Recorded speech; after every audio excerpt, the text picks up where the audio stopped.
Hello, everybody, and welcome to the grand final of Warno League Season 6 as we are going into a big best of 5 here between two players that have fought hard to get all the way here, and they have made it through some tough opponents, Static and Bendover. Bendover finishing the last standing or previous champion of Warno League with Procomi, so we will have a new champion. Static winning a tough fought battle against Fortitude fans, and that gives us here an interesting best of 5 with some interesting picks and pans, with Static immediately encroaching on Bendover's territory. 11th Armored Cavalry here, taken away from Bendover after 3 US divisions banned, leaving him with only 6 US divisions to pick from.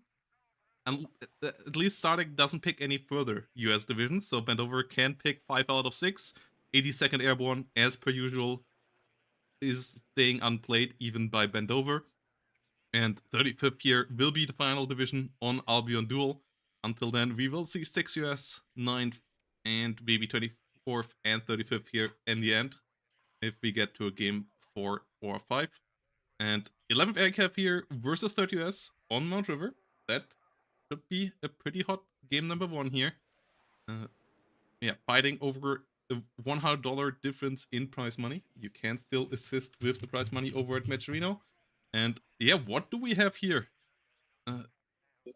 We see Stardeck, who has been very comfortable playing 11th horse for a very long time. 11th horse is arguably, when you balance out the heaviness and the expensiveness of the units and the aggressiveness of the opener, 11th horse might be the number 1 division. The long-range surveillance, special forces recon squads are acting as an pretty aggressive infantry screen in all accounts, both south and north, and as well as in the middle on X-ray. The LRS are taking pretty daring positions, with the middle a little bit less so. ACAV is going to go and challenge the middle, which is obviously a huge deal. The ACAV does not get increased stealth, unlike recon units in general, but it does get good optics, and that is more than enough of a bonus for those 20 or 15 points, actually. And following this up, Stardeck is sending 2 Kiowa Warriors. Kiowa Warriors, despite being forward deployment recon units, are actually deploying behind the typical anti-air helicopter wall, with an extra Abrams leader actually going to capture the backbone of Bravo, and an Eyehawk already deployed to basically long-term prevent the enemy from playing with too much air. The enemy's division here, Bendover, who is picking second, and is counterpicking this, I believe. 3rd US has some of the weakest openers around. 11th Horse kind of replaced it as the attacking Abrams division. It cannot bring out the LRS. It's bringing out snipers who are not capable of fighting long-range surveillance guys outside of like 1,000 meter range. They are not bringing out tanks, at least not so far, not yet. And with just 2 ATG and armed recon vehicles going into the middle, they are going to be very vulnerable to the ACAV, and will basically need a lucky shot to get the hit in. And it's going to be very interesting to see how Bendover is gonna figure out this opener. The Stardeck opener is always just a little bit too unpredictable, because Stardeck has, during his league career, done a lot of weird stuff. A lot of stuff has just retained and voluntarily floated points from the opener, has done stupid, irresponsible all-ins that work, has done stupid, irresponsible all-ins that didn't work,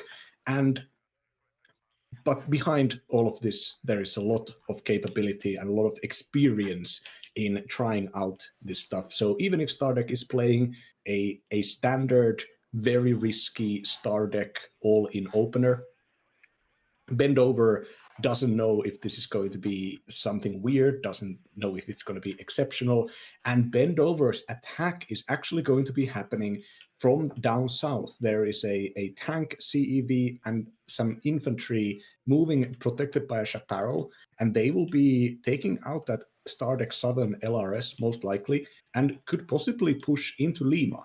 So the idea of getting that middle area between the three lakes or ponds, lakes, those are lakes, yeah. The idea of holding that area is that it makes it pretty easy to start pressuring X-ray, and the enemy is going to have to fortify Lima, because Lima is pretty difficult to recapture if the blue side actually conquers it. Yeah, and we also see an M1A1 here at the end from Bendover. But yeah, one thing that you can be certain of when you play against Stardeck is that if he has a chance of taking Kiowa Warriors, he will take them in his deck. And yeah, immediately two of them showing up. Pivots and Chaparral can deal with them, but they're not the most effective unit against them. They don't have amazing range and are both relatively slow, so you have to be careful on how you deal with them. And yeah, the snipers here actually a decent defensive unit there. F-15 Sea Eagle out immediately, but with the OHs, you don't want to be too irresponsible with sending your F-15 in. M1 at 50 immediately gets shut down by the Kiowa and the M1A1. So the center here firmly in Stardeck's control, but yeah, Ben's push is coming from the south, so losing the north part of X-Ray is not the end of the world for him, and he is looking for an opportunity to snipe one of the warriors here, but so far the OHs and the Eyehawk not leaving any opening. So this is going to be an annoying push against that for Bendover. Next Hellfire here about to fly towards him. Military police patrol. Get out. And the LRS gets fired upon, but the Bradley immediately gets shot at as well. Does go down here. Chaparral trying to push into range. Will get it to fire its missiles here. And will get the double kill. Okay, so in the end, losing a Bradley there in the south against it is annoying, but when you at least get the kill there, you get the OH as well. This is nice. LRS shut down as well, so the southern push of Bendover not going as well as hoped, but still going decently. Whilst the north Stardeck takes both 2-pointer zones, takes the X-rays, or 1-pointer zones in the north, takes the X-ray zone, at least when it comes to controlling it, hasn't captured it yet, so the take is not really an issue just yet.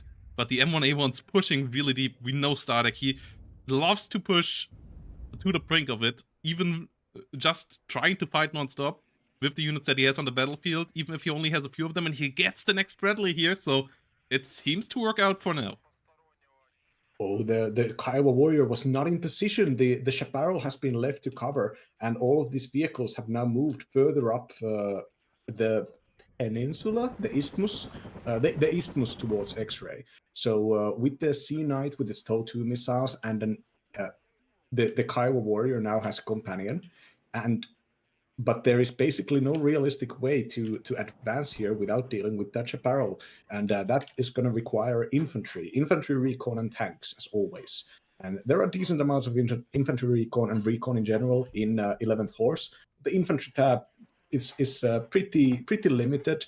The units there are strong, though, so if there has to be a fight for infantry versus infantry, that's something that Stardeck can probably win for the most of the game, because Third US also just wants to really get the expensive Bradleys out there on the board. They don't want to be spending their funds in buying engineers.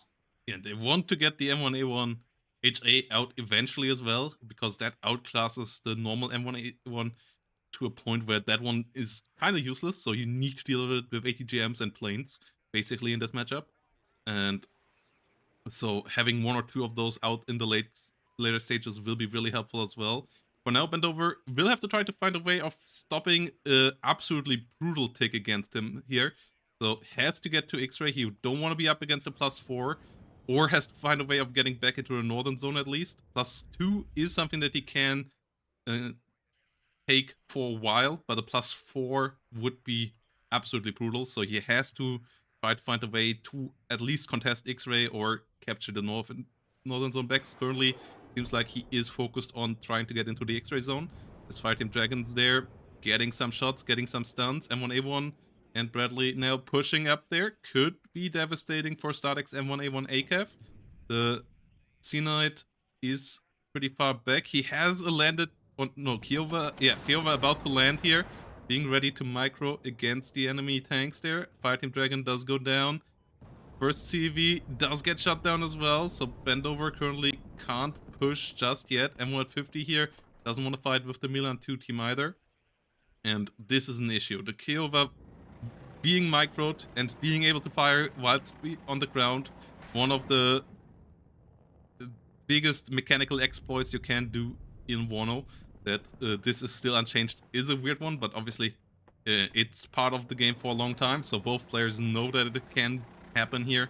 Both players know how to react to it, but the M2A2 Bradley here being shut down, meaning you can't send the Chaparral against it because the Kiowa can just land and then it's a ground target, can't be shot at by the Chaparral, and none of the ground units have a long enough range to really deal with it on that area, so you either have to push it back with artillery or get some other units close by. If you fire directly below it with artillery, when it is hovering this low, it will get damaged, so that's often a way of how you can force it to move and then try to hit it with an AA unit, or just try to push it with Stinger teams and then with vehicles, but neither of this is happening right now from Dover, and that is an issue because he is now stuck south of X-Ray in a relatively annoying position to be in, and his northern push is not going as quickly as he hoped. Ooh, lucky there that his next rally doesn't get shut down, but he at least seems to be getting back into the north, and yeah, he needs to get a CV up there.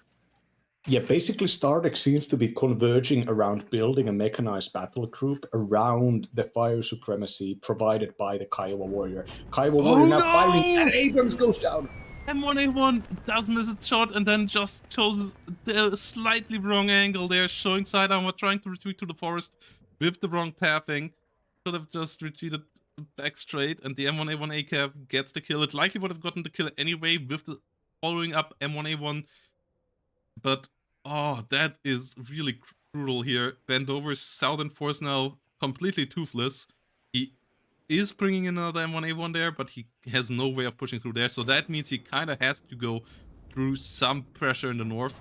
And yeah, Ben, having given up so much of the front line so far, having allowed Milan 2s in such strong positions, he is in a real pickle right now. First M1A1 HA out on the battlefield, but currently he does not find solutions for the units Startek throws at him. Yeah, Startek's force concentration around the middle is has 3 infantry squad, the LRS, the dismounted troopers, and the mech rifles dragon. No reinforcements, not enough reinforcements were sent to hold the northern area, and only now a Heimatjäger is going to go out there.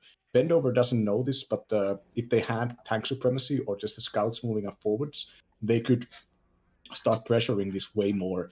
And Startek, those kills that Startek got, and now the tank attack of Startek is going to clean up some of the forces here, with the enemy Abrams being undergunned, so it actually retreated and left all of these troops to die.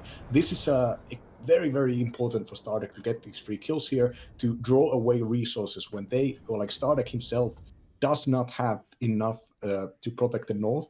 If Bendover wants to contest this, like Bendover is waiting for the Apache and the HA Abrams. Oh no, M150 here, micro too late, but does not get killed there, but yeah, he loses so many forces there in the south. He has another M1A1 coming up, but he has now nothing to support it. He has an Apache on the way, now that the OHs are shut down, but those are all not aggressive units right now. He has nothing to push with here back into the center, and he is waiting a long time here. He is up against a +4 for a long time now, starting nearly at a 1,000 point lead, and the further that goes up, the more Bendover has to get to a point where he completely crushes Startek in the late game, and that is not looking likely right now. Startek really good micro here on the smoke. Apache, ATGMs, getting around to kill a Unimog. F-15 Eagles in the rear here, flying around, getting damaged. Dismounted troopers under fire. One goes shot, will get killed off, but the Chaparral didn't get microed back either, so it does get picked off by the M1A1 there.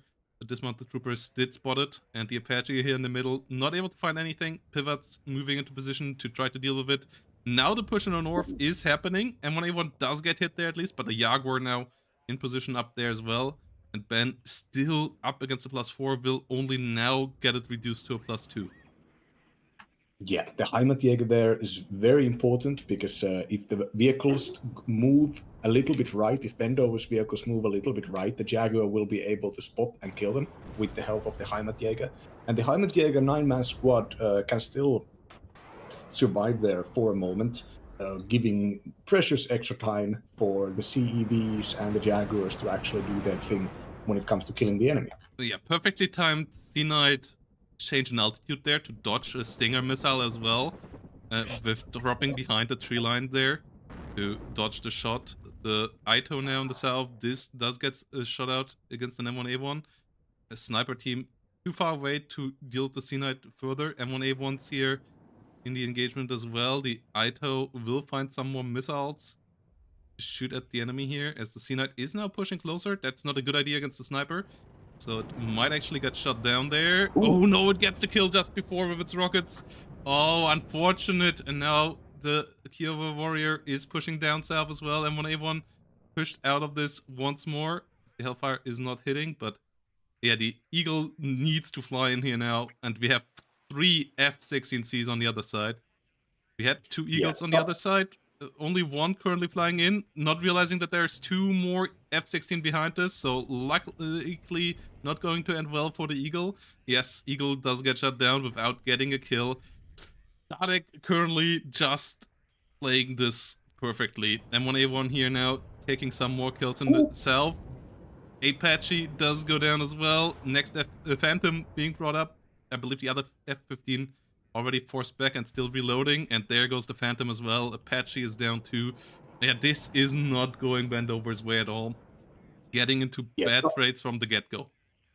Yeah, Stardeck had obviously prepared this counter so well. Like whenever the first Apache comes out, and it's going to come out, I'm going to do it exactly like this, with the numbers of the F-16s and with the 3 Eyehawks already concentrated with a massive amount of supply in the middle here, basically making it so that any kind of air attack from Bendover needs to be a massive investment. Like that standing still and holding and keeping maybe playing a little bit more passively in the mid game, as you should when you're on +2. Stardeck has used that time perfectly. And right now, Bendover knows that both the air and the Apaches are kind of not realistic. Oh no, and the M1A1s are pushing in the south. Kiowa Warrior did stun down the M1A1 already, so another one does go down. Only a mech rifle dragon does go down in the north, but that does not really matter right now. The tank fights are all going terrible. Another Bendover tank being killed off here. Obviously, you don't want to give up too early here, but this is a moment where you maybe could type in that GG, because now the south is completely open. Stardeck just has to take it now.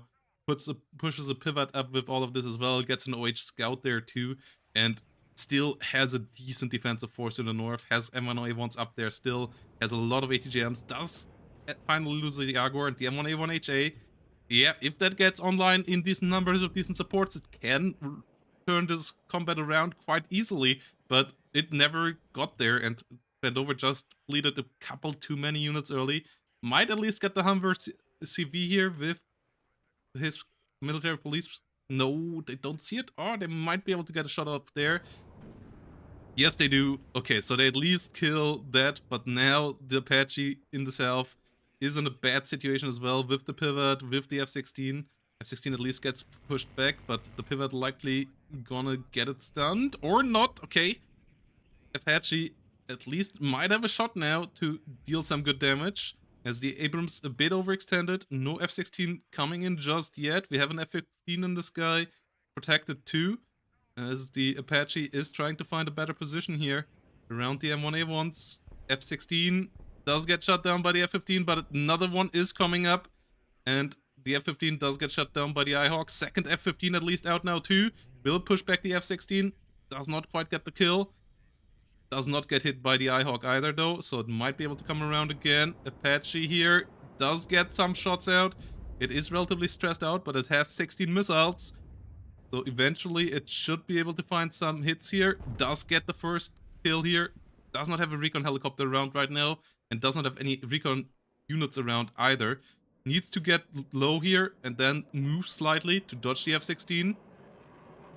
Yeah, is doing exactly that to dodge the F-16 strafing run. Oh no, didn't do it well enough. Did still get shot down there.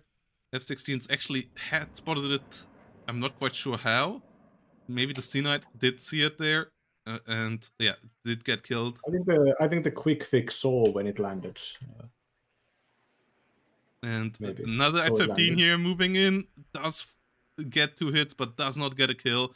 Still, only one M1A1 went down here in the south. If 2 M1A1s would have gotten killed, then or 3, then maybe there would have been a way back in the south as well. But this way, the south is completely lost. We're already still on a +2 here, and Bendover basically forced now to do an all-in push in the north with his M1A1 HA, and he does not really have the support for it. No recon units around in the north, only one Bradley assisting.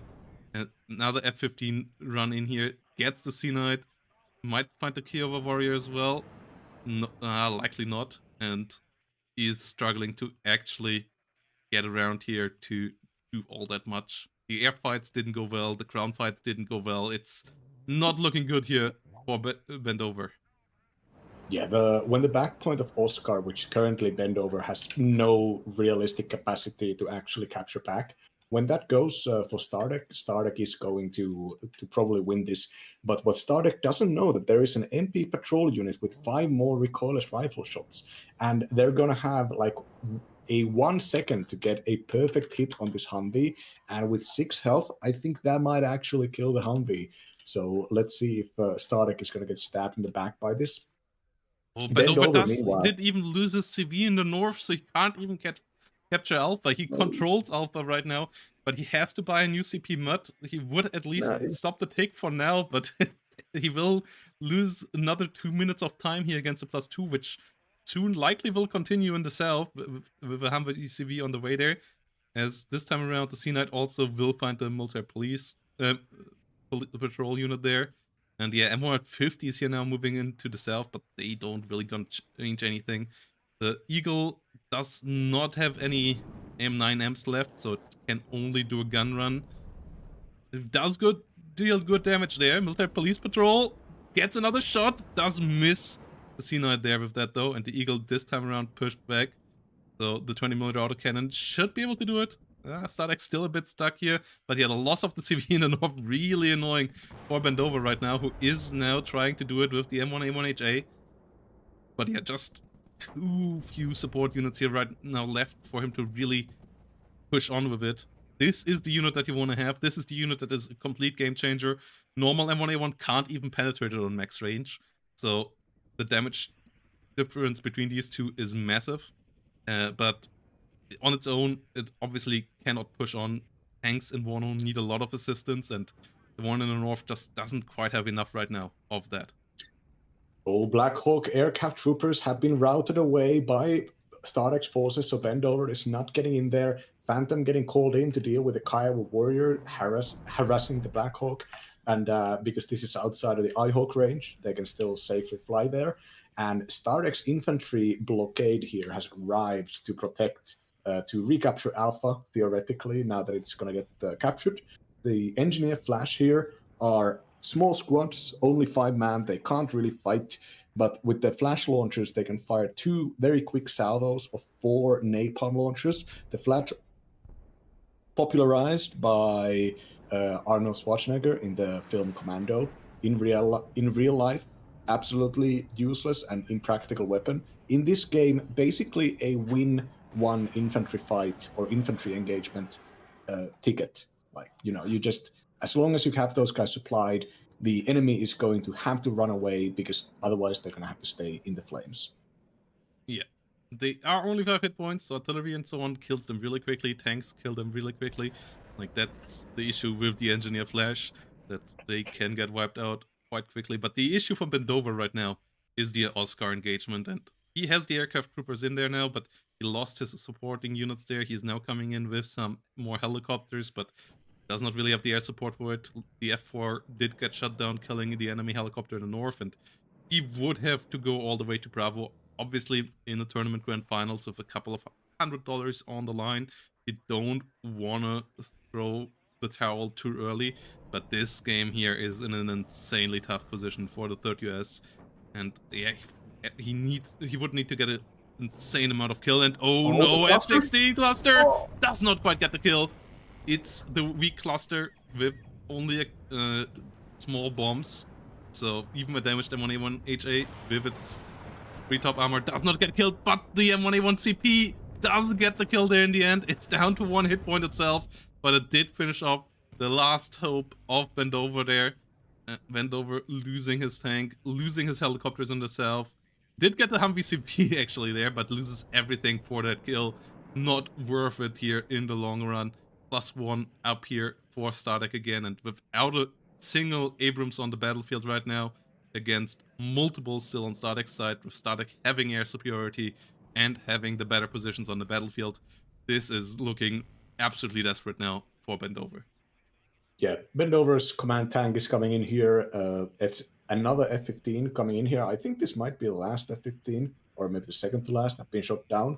F-15 getting shot out on the long ranges. The insulting +1 that like they did not even manage to prevent the Humvee from getting into Oscar. And now aircam troopers are moving in, and Stardeck's infantry are not really Stardeck's forces really are not really capable of defending against this, but also they don't have to. They can just wait for the Oscar.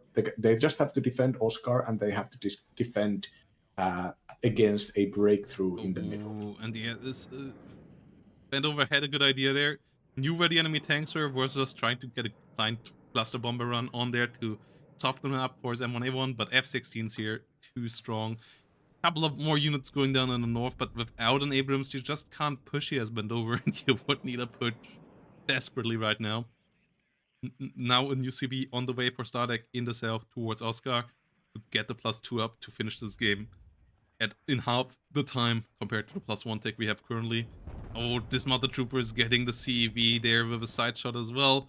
M1A1 Abrams off Stardeck, even though it is pretty low, still. The command tank is going to show side armor when it gets in here. Oh, it stops.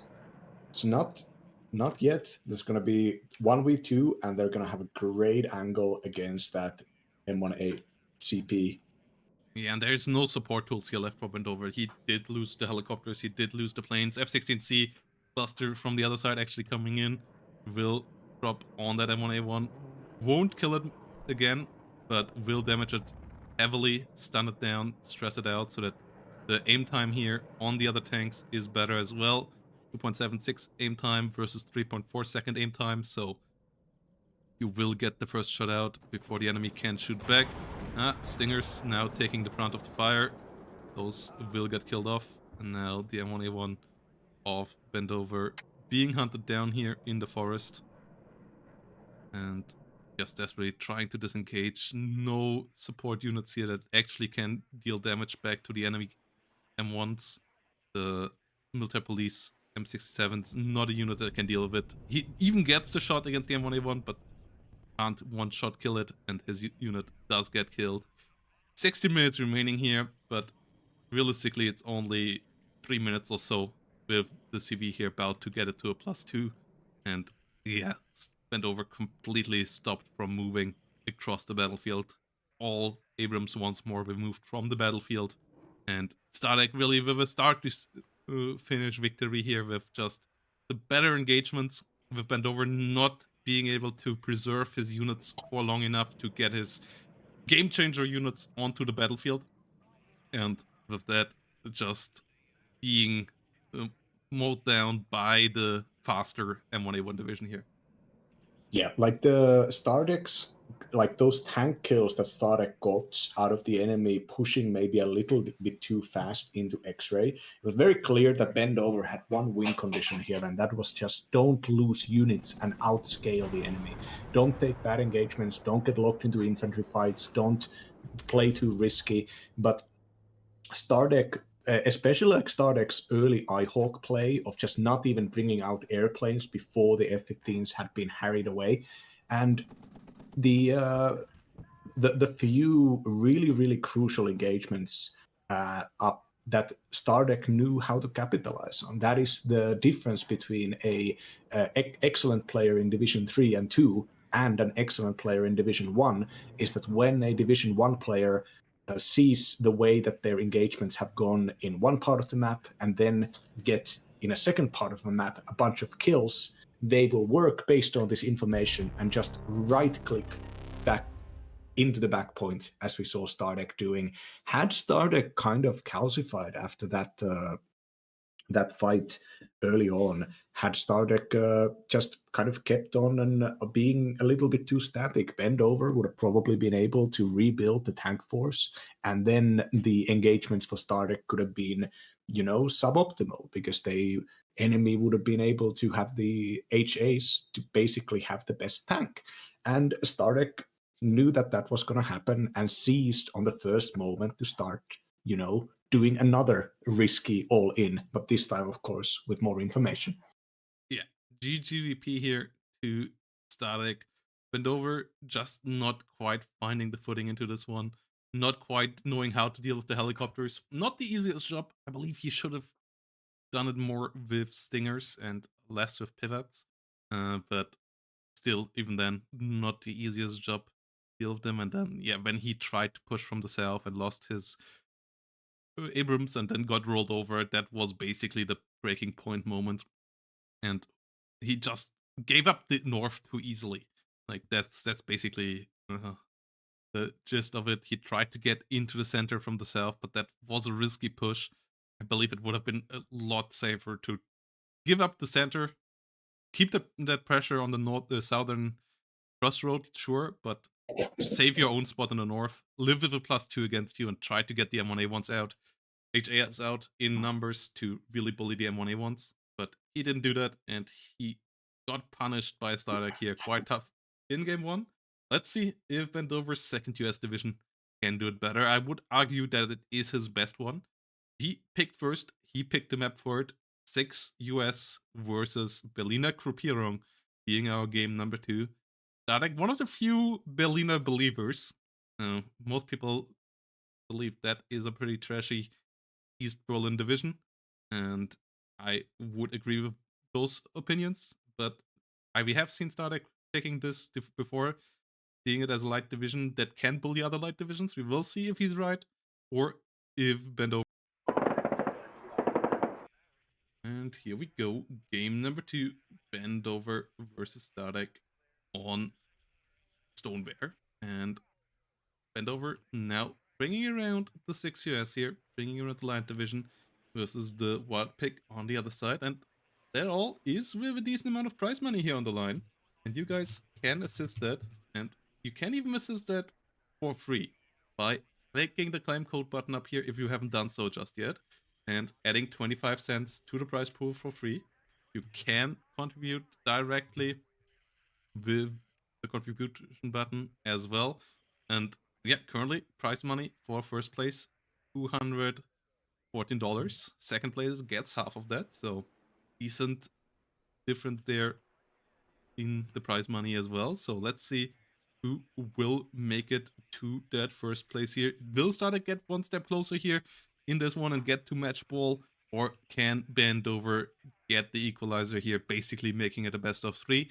We will see, and I'm somewhat optimistic here from Bendover this time around, as he has the division that I really put into my mind when I think about Bendover play, because Stex US, it's him and Fortitude Fans, and I believe he is even doing it better than Fortitude Fans at this point. Yeah, but on the other hand, Protoss, have you ever faced a 6 SPW40 recall vehicle opener right at your door? Well, I don't think you have, because that is what Stardeck is bringing out here with the counterpick Berliner Gruppierung. And Berliner, of course, being some of the most bog standard, low-tech, kind of town fighting medium and short range divisions. Really a lot of 50 cals, a lot of fire support, a lot of guys that are really good at fighting, some Strela, some Metis, even the flame launchers, the AGI 3X40s for the Pioneers. But after this, and the standard composition of packed support equipment such as good Kub AA missiles and T-55s to do fire support, the late game of Berliner Gruppierung is famously weak. Though on the other hand, the late game of 6th U.S. Infantry, the Alaska Division, is also relatively weak, except that they can basically spend all of their points in very expensive and powerful airplanes. But Stardek in the last game was already pretty well prepared for the enemy air spam to occur, and I would be very surprised if Stardek wasn't preparing for the exact same occasion already. Just the number of infantry here 1, 2, 3, 4, 5, 6, 7, 8, plus a leader, plus 3 recon squads, including the Grender Flamme, the flamethrower equipped border guard pioneers, which really does tell you something about East Germany that you have flamethrower equipped border guards. I think if I had to explain East Germany for an alien with like one sentence, it would be flamethrower border guard. And the excellent infantry Well, it's of easier 6th if US. you burn the vegetation down, right? That makes it easier than just cutting it all, you know? Yeah, yeah. No, it's you like at any point you would basically be called into assaulting a fortification, and you're just hanging around there checking passports, checking that the fuel vent in your flamethrower is okay. But yeah, the 6th U.S. Infantry has excellent infantry. They have maybe the best singular town fighting unit, the Navy SEALs, with the 4 heavy light machine guns that they can fire while on the move, including satchel charges. Also a 9-man squad looked at veterancy 3. And with the standard airborne being upvetted, also 9-man squads, and a bunch of support weapons, 40 millimeters, and excellent American ATGMs to kind of deal with this. But despite this forward deployment opener coming in from Bendover here, the SPW-40s, there are more of these things than a Navy SEAL unit has AT launchers. So the point here is clearly to just attack with a lot of cheap spam the expensive tip of the spear that is predictably going into Charlie and the Bravo, and to then probably just hold it with long range like pack MT-12 Rapiras and stuff. Going to be interesting to see how Startek is doing. The Startek is going in for the back point of Foxtrot, which is barely defended, actually not defended by the Bendover right now. But I'm sure Bendover's infantry will start exploiting the fact that they do have supremacy right now. Going to be very interesting to see how Startek actually manages these fights. These are going to be very complex. Wachschützen and Modschützen are not terrible infantry either, but the Dragon 2 is such a good tool in this matchup, because one thing that Berliner Gruppierung has is a lot of light armored motorized vehicles, SP-70s, the SPW-40s in the south. Like, those are the kind of fighter support units that you want to exploit with Berliner Gruppierung. And having a Dragon 2 that one-shot kills them relatively efficiently on the range they want to shoot back at you is really nice. Gets another W50 there. And the SPW-40, it got buffed. It has more availability. It only costs 35 points now. It was played with openers like this back in the day. Especially Derek's was really fond of these kind of openers, and that's exactly why he nerfed them, because in Derek's eyes, this was busted as hell. So let's see if Startek can make it busted again, as the SPW-40s are pushing forward again. Pathfinders smoking off, disengaging. They still have their law launchers, so the units here of Startek have to be careful to not get too close to those Pathfinders. But Bendover is not pushing deeper yet with his Navy SEALs. Does take control over the northern town now as well. So has a +2 going on. And his Navy SEALs now 1v2ing against 2 Modschützen teams. But also under fire by SPW-40 there. So yeah, 1v2 already would have been close. And with the SPW, even the Navy SEALs get to the limits. So they disengage there. Wachaufklärer gets shot down by the OA-10A. but a Coop also does get a hit here. If it can find a kill, this would be big. It does find the kill. We have another Navy SEALs here getting its first 84 launcher kill against the SPWs, but an iHawk here in trouble as well at the same time. Just trying to get out of there as fast as possible, while the Navy SEALs keep them occupied. Navy SEALs should now dodge away from the fire whilst waiting for some assistance here. M48 on the way. And yeah, Navy SEALs now need to play a bit of a game of hide and seek with those SPW-40s. With very good optics, that's not that easy to do against them. But we have an Humvee AGL pushing in the middle, pushing back the Modschützen Medis.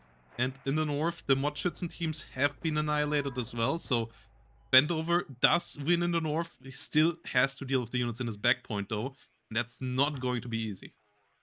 Yeah, the SPW-40s managed to deal with that one Navy SEAL squad, but another one is coming in with some significant tank reinforcements with 2 M48A2 ACATs. The only tanks available for 6th Infantry are these reservist recon tanky thingies.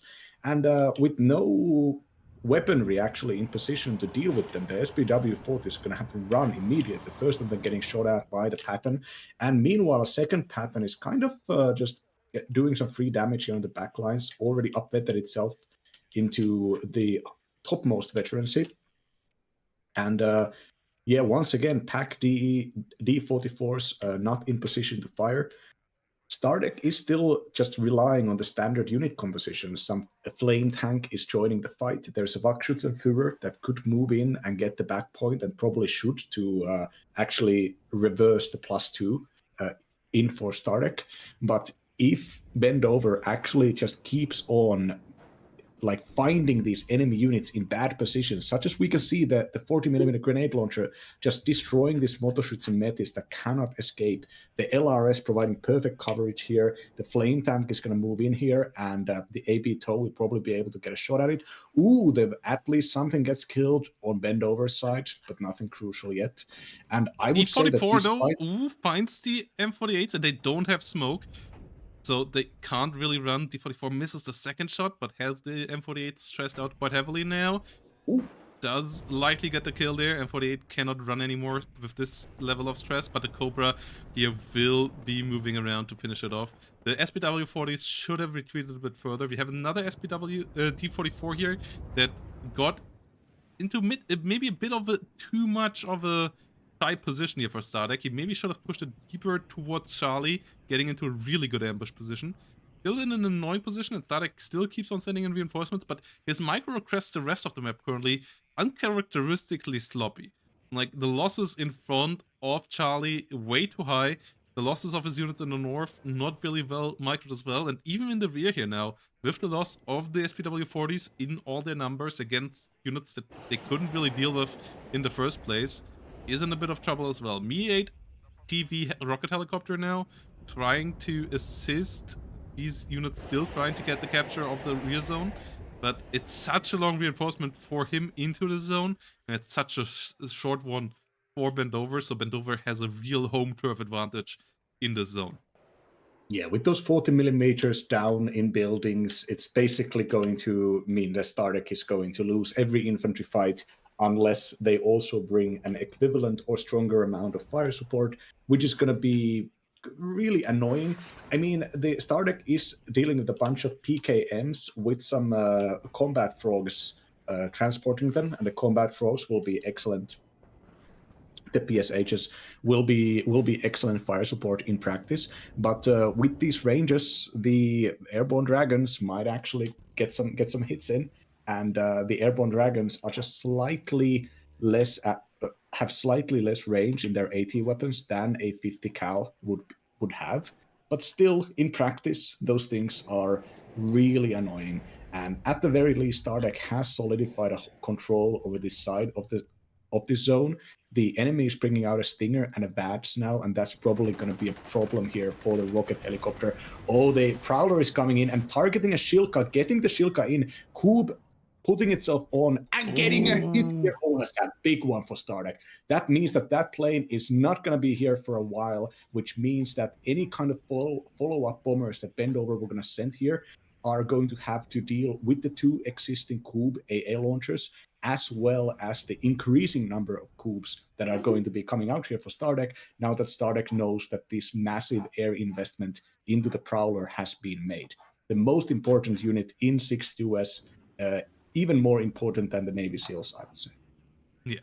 It gets some kills with his artillery as well. The 130mm, decently good at dealing with infantry squads and 5 support teams. Got a TOW 2 already, got a VADS already. An M130 and ACAF here does go down again as more reinforcements arrive for StarDeck.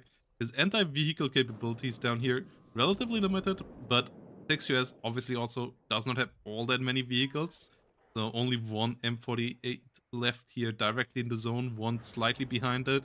The M130s, the 130mm artillery gets good hits against the light rifle leader, but will struggle to find the kill there. Does find the kill with the last salvo. The light rifle leader just disengaging slightly to the wrong part of that building, still being just in the AoE of that explosion. Does get blown up. So will be a full capture here for StarDeck again. Will be a +2 tick again. Closing the gap in points a bit further. Bendover camping in UCV quickly here, so it won't get StarDeck in the lead if Bendover does want to contest this again. And Bendover bringing in 2 Navy SEALs for the forest. Has the 30mm grenade launcher here, destroying the PKM 7.6mm MGs. Helping out with airborne dragons and Alaskan Cav Scouts at the same time. So StarDeck's infantry currently getting shot down. All his fire support light vehicles getting shot down as well. So he has to bring in heavier guns. And the TO-55s, they might be the unit to do that, as they don't quite get the kill against the M48s. Big for Bendover to keep that alive.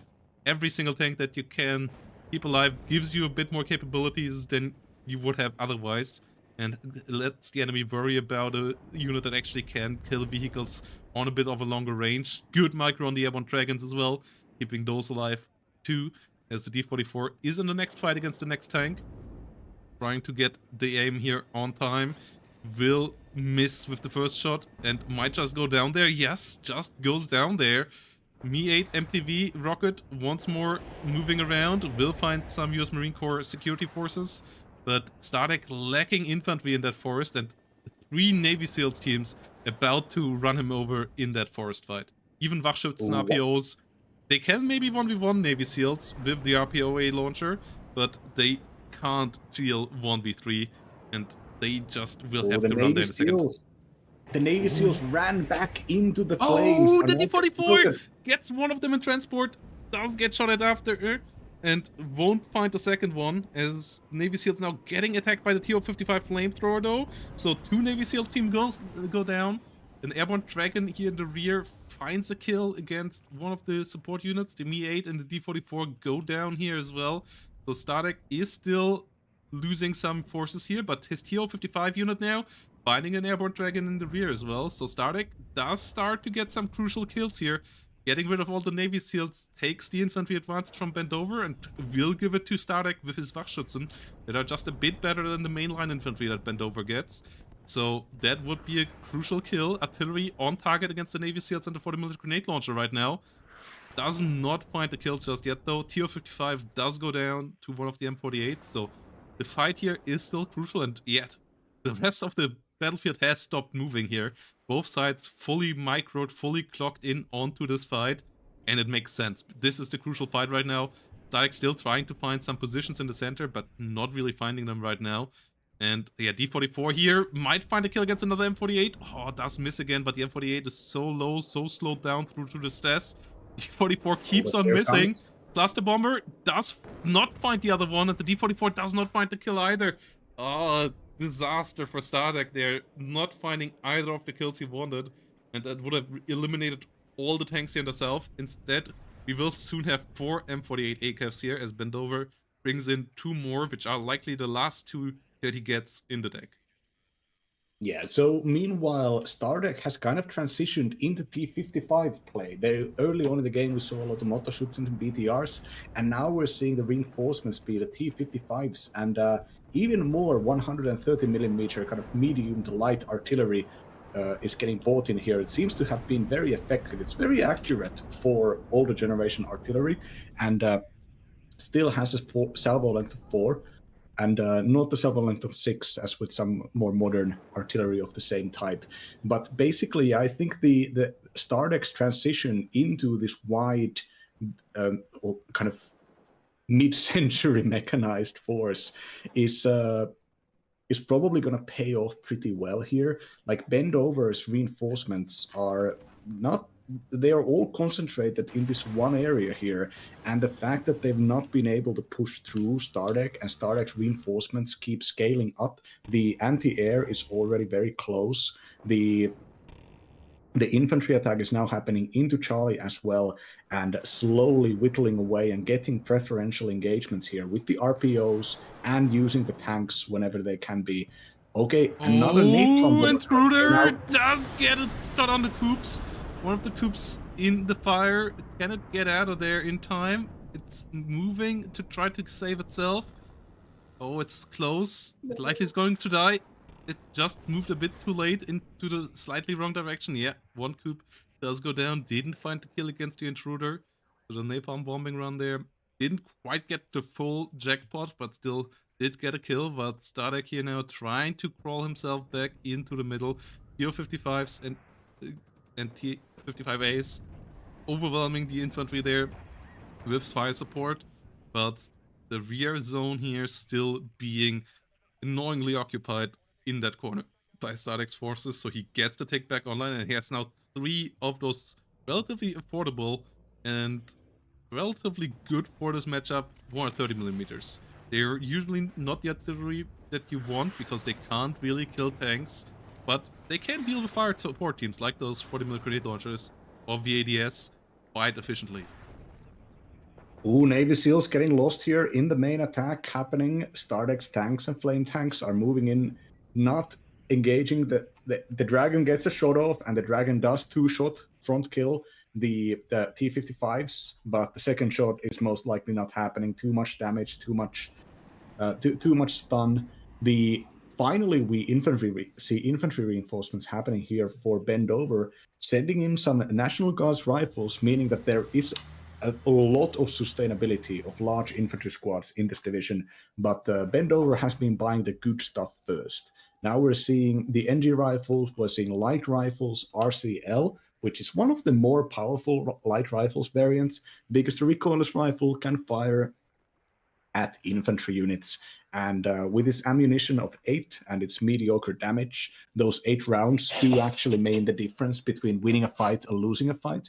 And with light rifles, they're already deploying very fast. They generally have a bunch of very powerful support vehicles, and they have 3 light support weapons. They are one of the best infantry units in the game here, but of course, Bendover also has the National Guards units to support this. Prowler finds the shots, finds the coup, and we have also an OA-10 moving in the north.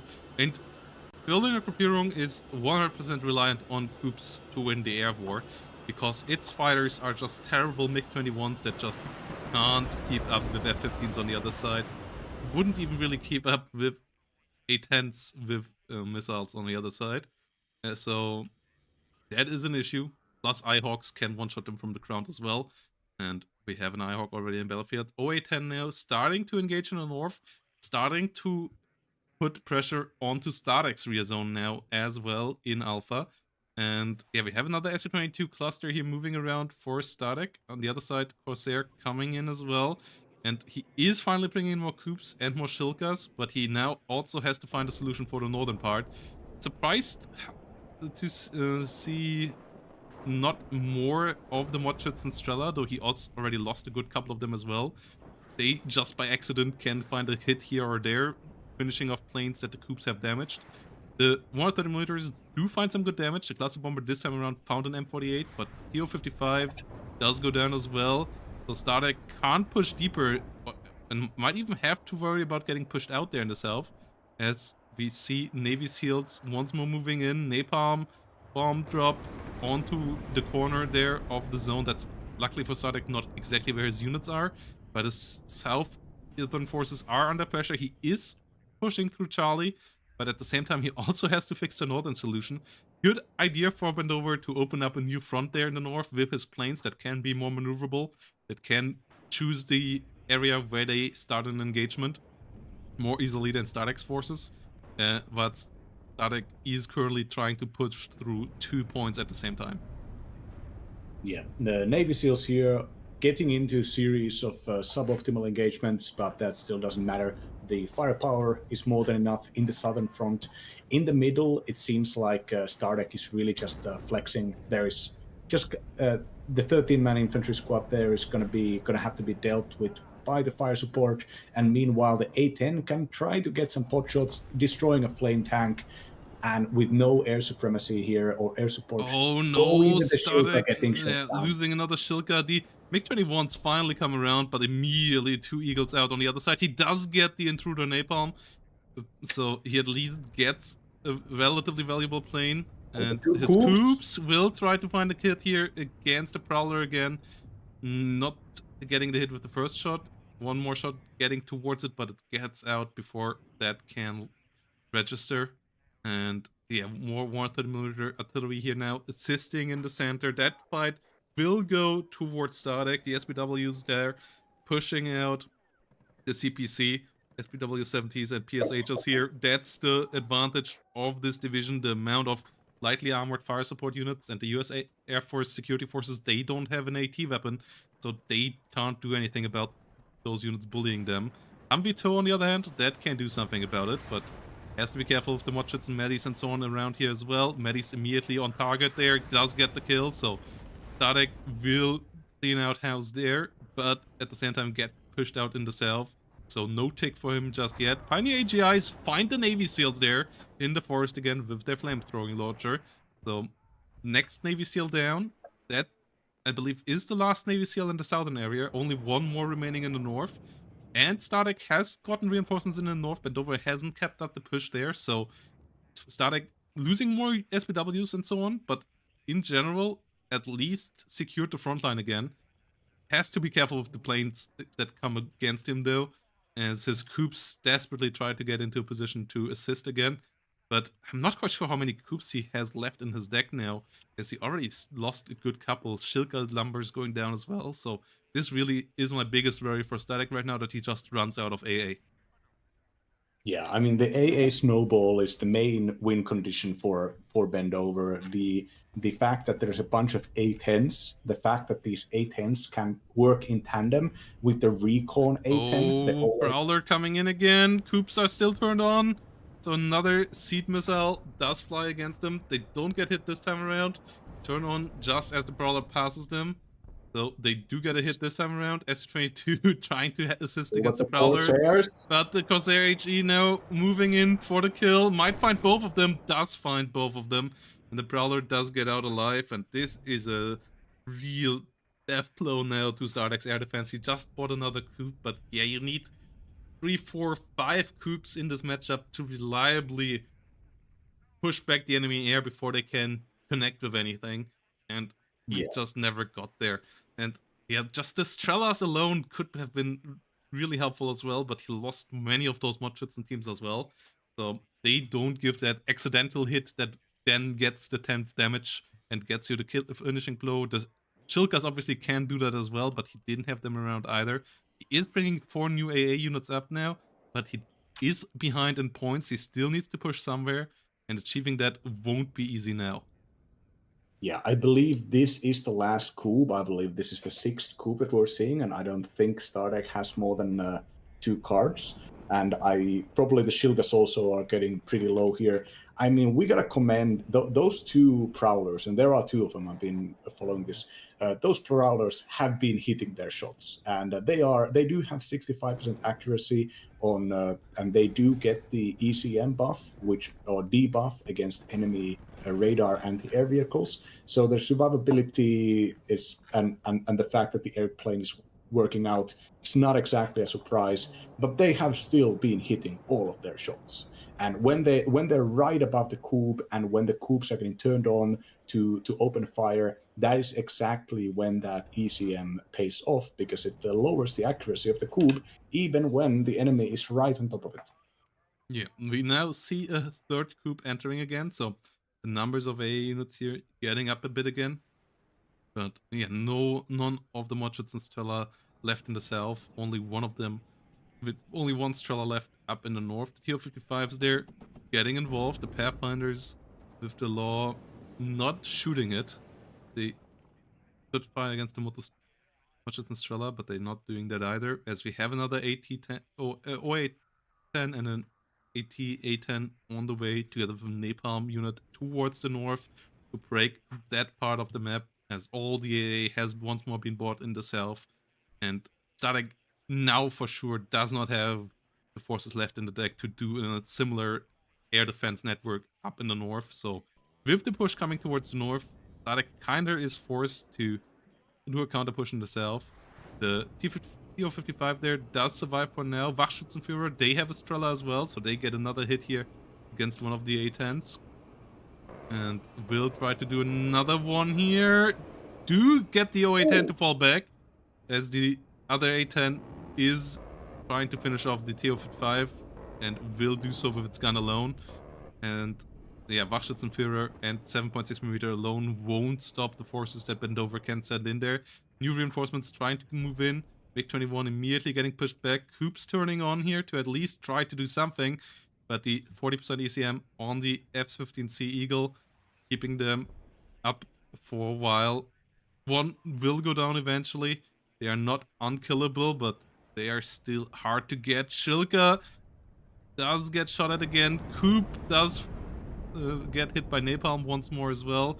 Gun-based AA is trying to get some damage out, but one more Coop going down without another attack aircraft going down on the other side. The Coop not getting out of those flames. So yeah, good kill there for Bendover again. As Static trying to rush units to the north again, trying to get the pressure up against the southern zone again. He needs that rear zone, but I'm not quite sure if he has the units left to do so. He has a couple of T-55 still, and there is a little AT on the other side left. There is no M48 left on the battlefield here, so there is a big advantage in that regard for Static.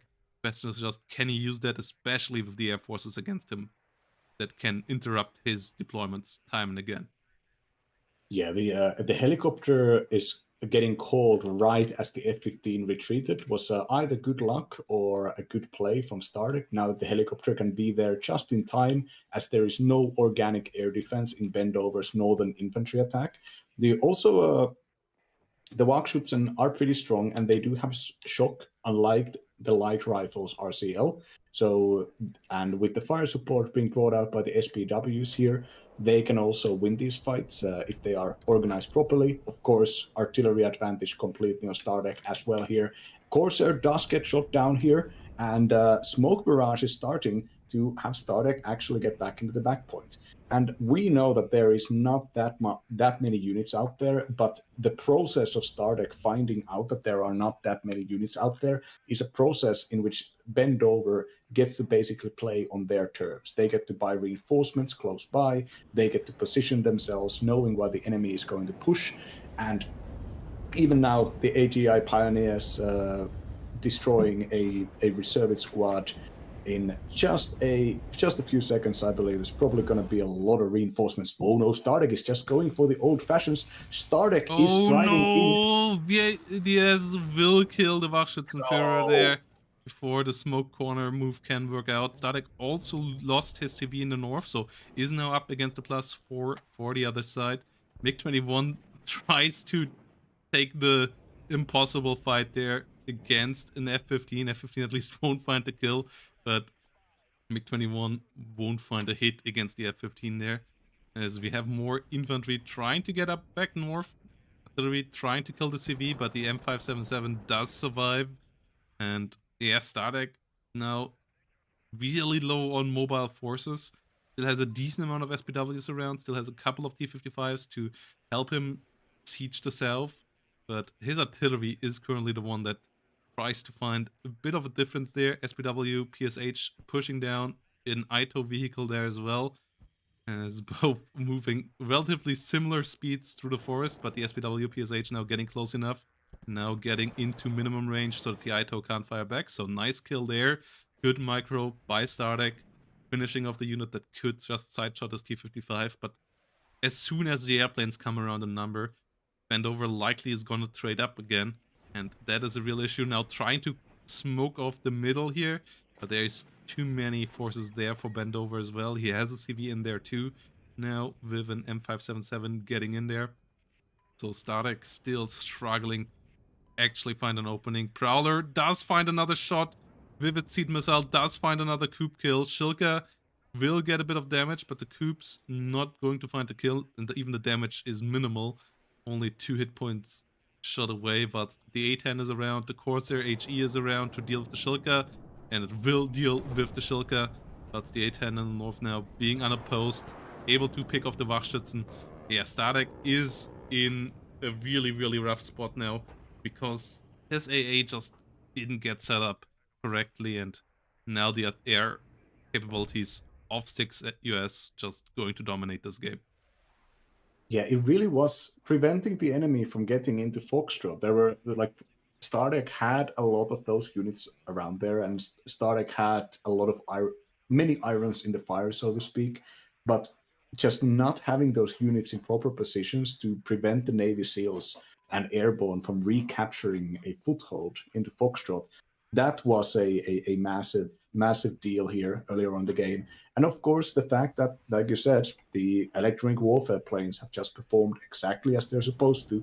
They go out in like quite quickly, and they survive hits. They take risks. They force the enemy to micro their units constantly and pay attention to them constantly, and also keeping them kind of vulnerable to getting struck by bombers. A lot of times, something was fired at the Eagles or fired at the seaplane, and then there is a secondary bomber right there on the back line that is going to destroy that coup when it's reloading. And because even if that happens, even if they get the one hit, as long as you have kept the constant kind of air sorties of seaplanes coming out there, the enemy will never get a critical mass enough to deal with you. And we, for a lot of time of this game, we have seen Bendover not really have any proper reinforcements on the ground, and that is where the points have been going to. Like the points have been that there are probably like 9 planes or more at this point, and Stardeck only ever had a single solution to this, and that was to hit enemy planes with cubes. Yeah, Shilka is now together with Coops in the north will find another kill against an OA-10. That's all a bit too late. The second OA-10 finally going down, taking availability. T55 AK moving into the south here now, but there is an ITO waiting for it. Immediately getting a hit, immediately reducing it heavily. Second T55A there, trying to assist. He misses with his T55 AK on the short range as well. Second shot of the D55A does miss too, so he loses his CV tank there. Is running low on CVs here most likely as well, as he tries to corner smoke in the middle. With the capture of Foxtrot, obviously, he might have been in a decent spot again, but yeah, the Bravo CV shenanigans didn't really work out. And now he will even have to face a +2 from Bendover again, as Bendover still contesting the north, the infantry there still being annoying, the Air Force still being around, and yeah, Stardeck just didn't play consistently enough against the air. The rest of the game, he did win all the ground fights lately. He did have control over the ground, but he just didn't focus enough on getting a solid enough group network up that actually could deal with the seaplanes reliably enough. Yeah, it's the perfect counter would have been that that the coup hits the first shot, and then when the enemy plane turns away to retreat, that's when the Shilkas open fire, and that requires both luck and micro, and you need to succeed in doing that every single time. The enemy is going to target you with a 65% accuracy harm missile, and you're going to be targeting it with a 50% accuracy missile. But the enemy also has 60% ECM, so that is going to be 20% accuracy in practice. And oh, now another shield getting shot down. And yeah, it has been a brutal showcase of how And another corpse gets shot down. A brutal showcase of why you need to have air defenses against 6, even when like the T-55 transition in the mid game seemed to be just so efficient that all the fights happening, Bendover's units were sitting still and not really achieving anything. But when the A-10s and the bombers just made sure that they stripped like components of the force, they destroyed the flame tanks, they targeted the Coups, the Shilkas, all of those. And, without them, the standard infantry versus infantry fights are pretty equivalent, with a little bit of an edge going to Bendover, I'd say.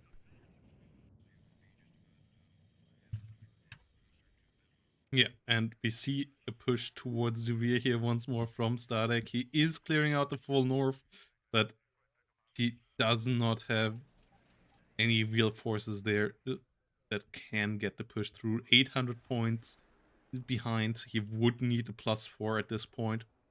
And that only way to get it is Foxtrot, and there are just a couple too many units in there. Prowler's Seed moving in once more. Will try to get a kill against the enemy. Seed planes, AA units here once more. Does find another shot.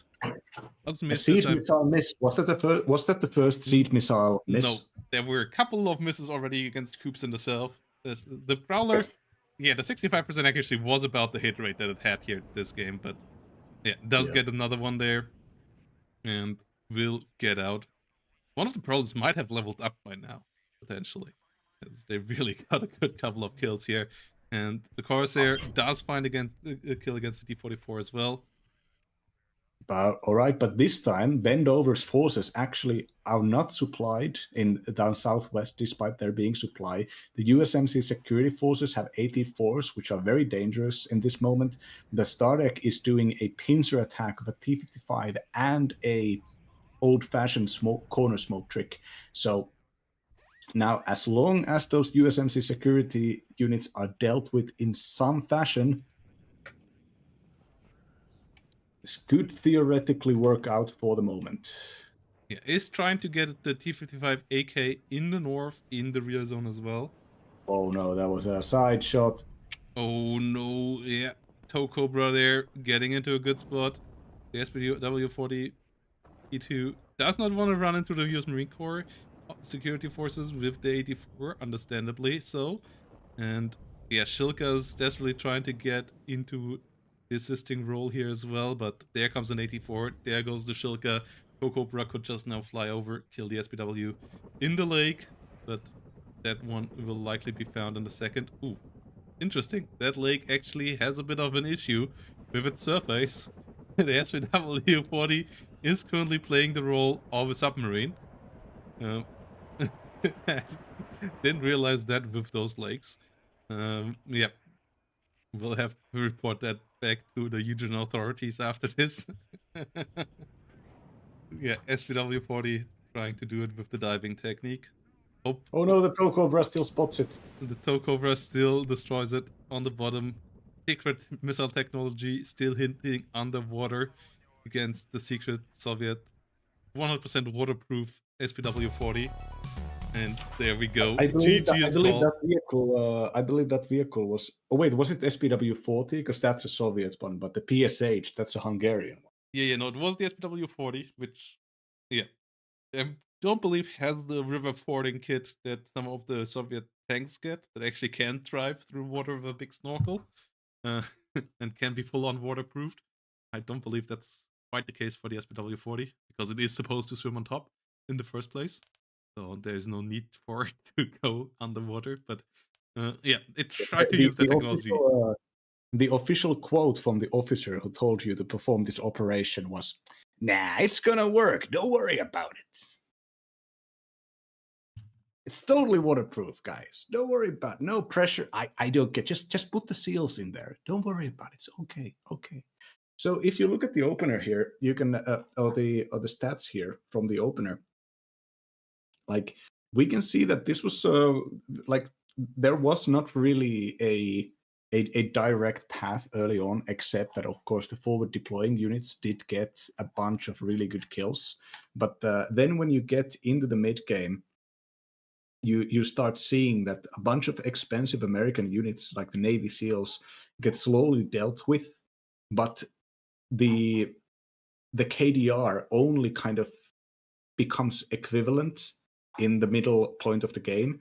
And then when you get to the late parts of the game and the airplanes start being out there, that is when just there is barely anything happening kills wise for the East Germans. Like Berliner, I get the Berliner pick here, and it really was just that like Stardek risked it all on zero vet coups, and that was the choice that they could have had. I don't know was 6th US banned? No, it was not. No, wait, it was actually.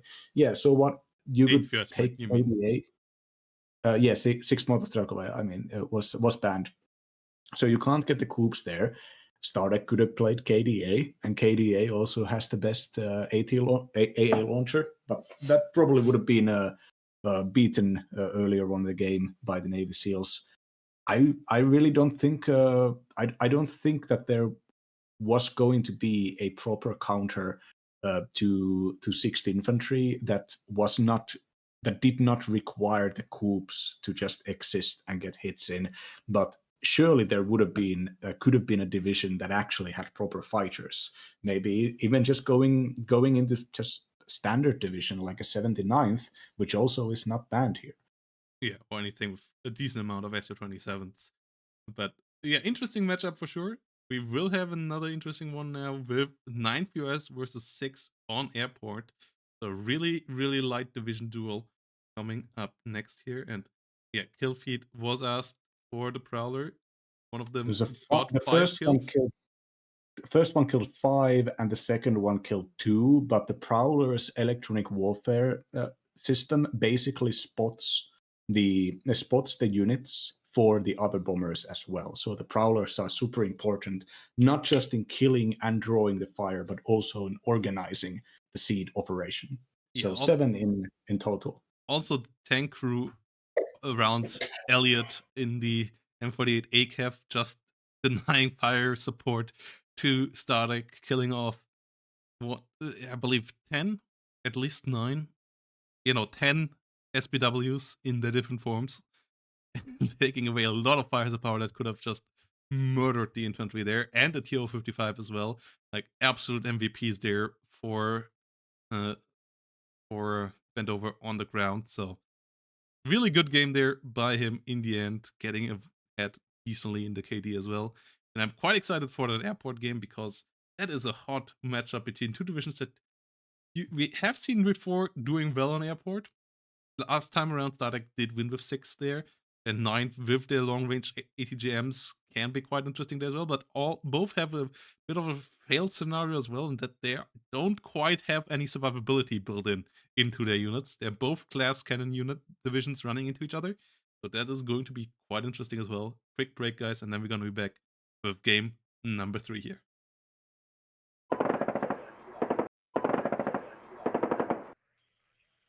So here we go. We now basically have a best of 3 for the remaining grand finals here, as it is 1-1 tie. And this one I'm really excited for. Like, this maybe is the matchup that I'm most excited for out of all the 5 games, as those are two divisions that just are not capable of taking punches, but really capable of punching the enemy.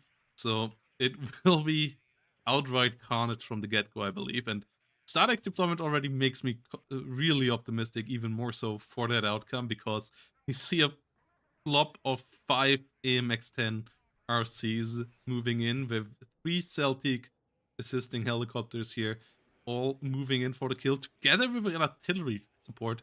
The only infantry is a Spahis, but we have a Spahis and an AMX-10 to hold the south. Like, this is an insane opener, and against most divisions it would be outright suicide. But in this matchup, I believe it actually might be the right investment into just sheer firepower to just overwhelm the lightly armored or small infantry teams on the other side that you get with 9th US. Yeah, 9th US's infantry combat power comes from the standard infantry, light rifles, once again, the excellent American light rifles. In this division, they are largely transported in a very fast and very heavily armed Humvees. But none of these units are out there right now because Ninth's opener is focused on one thing and one thing only, and that is being just a little bit too fast with equipment heavier than is supposed to be that fast. So the FAV transport for the snipers are way faster than standard vehicles, so they can deploy those snipers way faster than is supposed to.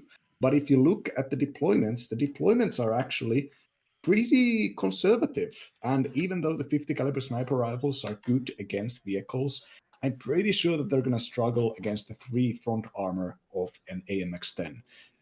Now we're seeing some light rifles Dragon and some standard good infantry fire support coming in, but still in pretty modest amounts for bend over here. Second key unit here, another prototype for the 9th US Infantry, the American Prototype Division, stationed around the south corner of Denmark, Schleswig-Holstein, I believe. The JOH-58C, the Kiowa with a gun. And this gun is a 20 millimeter. It only has 150 points of ammunition, and it's still just a Kiowa, so it gets one shot by basically anything. But these things can still destroy the units with the 2 penetration. They don't have to get too close to penetrate the AMX-10 RCs. But Starek has already prepared for this with the Gazelle Celtique, the Mistral armed long range or relatively long range anti-air helicopter, which will be able to dispatch with those recon helicopters as soon as required. Also, Bendover is bringing out some pretty moderate air defenses with the Avengers, the pretty expensive self-propelled Humvee AA system, as well as a transported VADS, so just a Vulcan gun going in and going to hold a corner near Foxtrot and Echo. All around, I feel like just the deployment for Ninth here has to play around the fact that 6th is maybe the premier opener division in the game right now.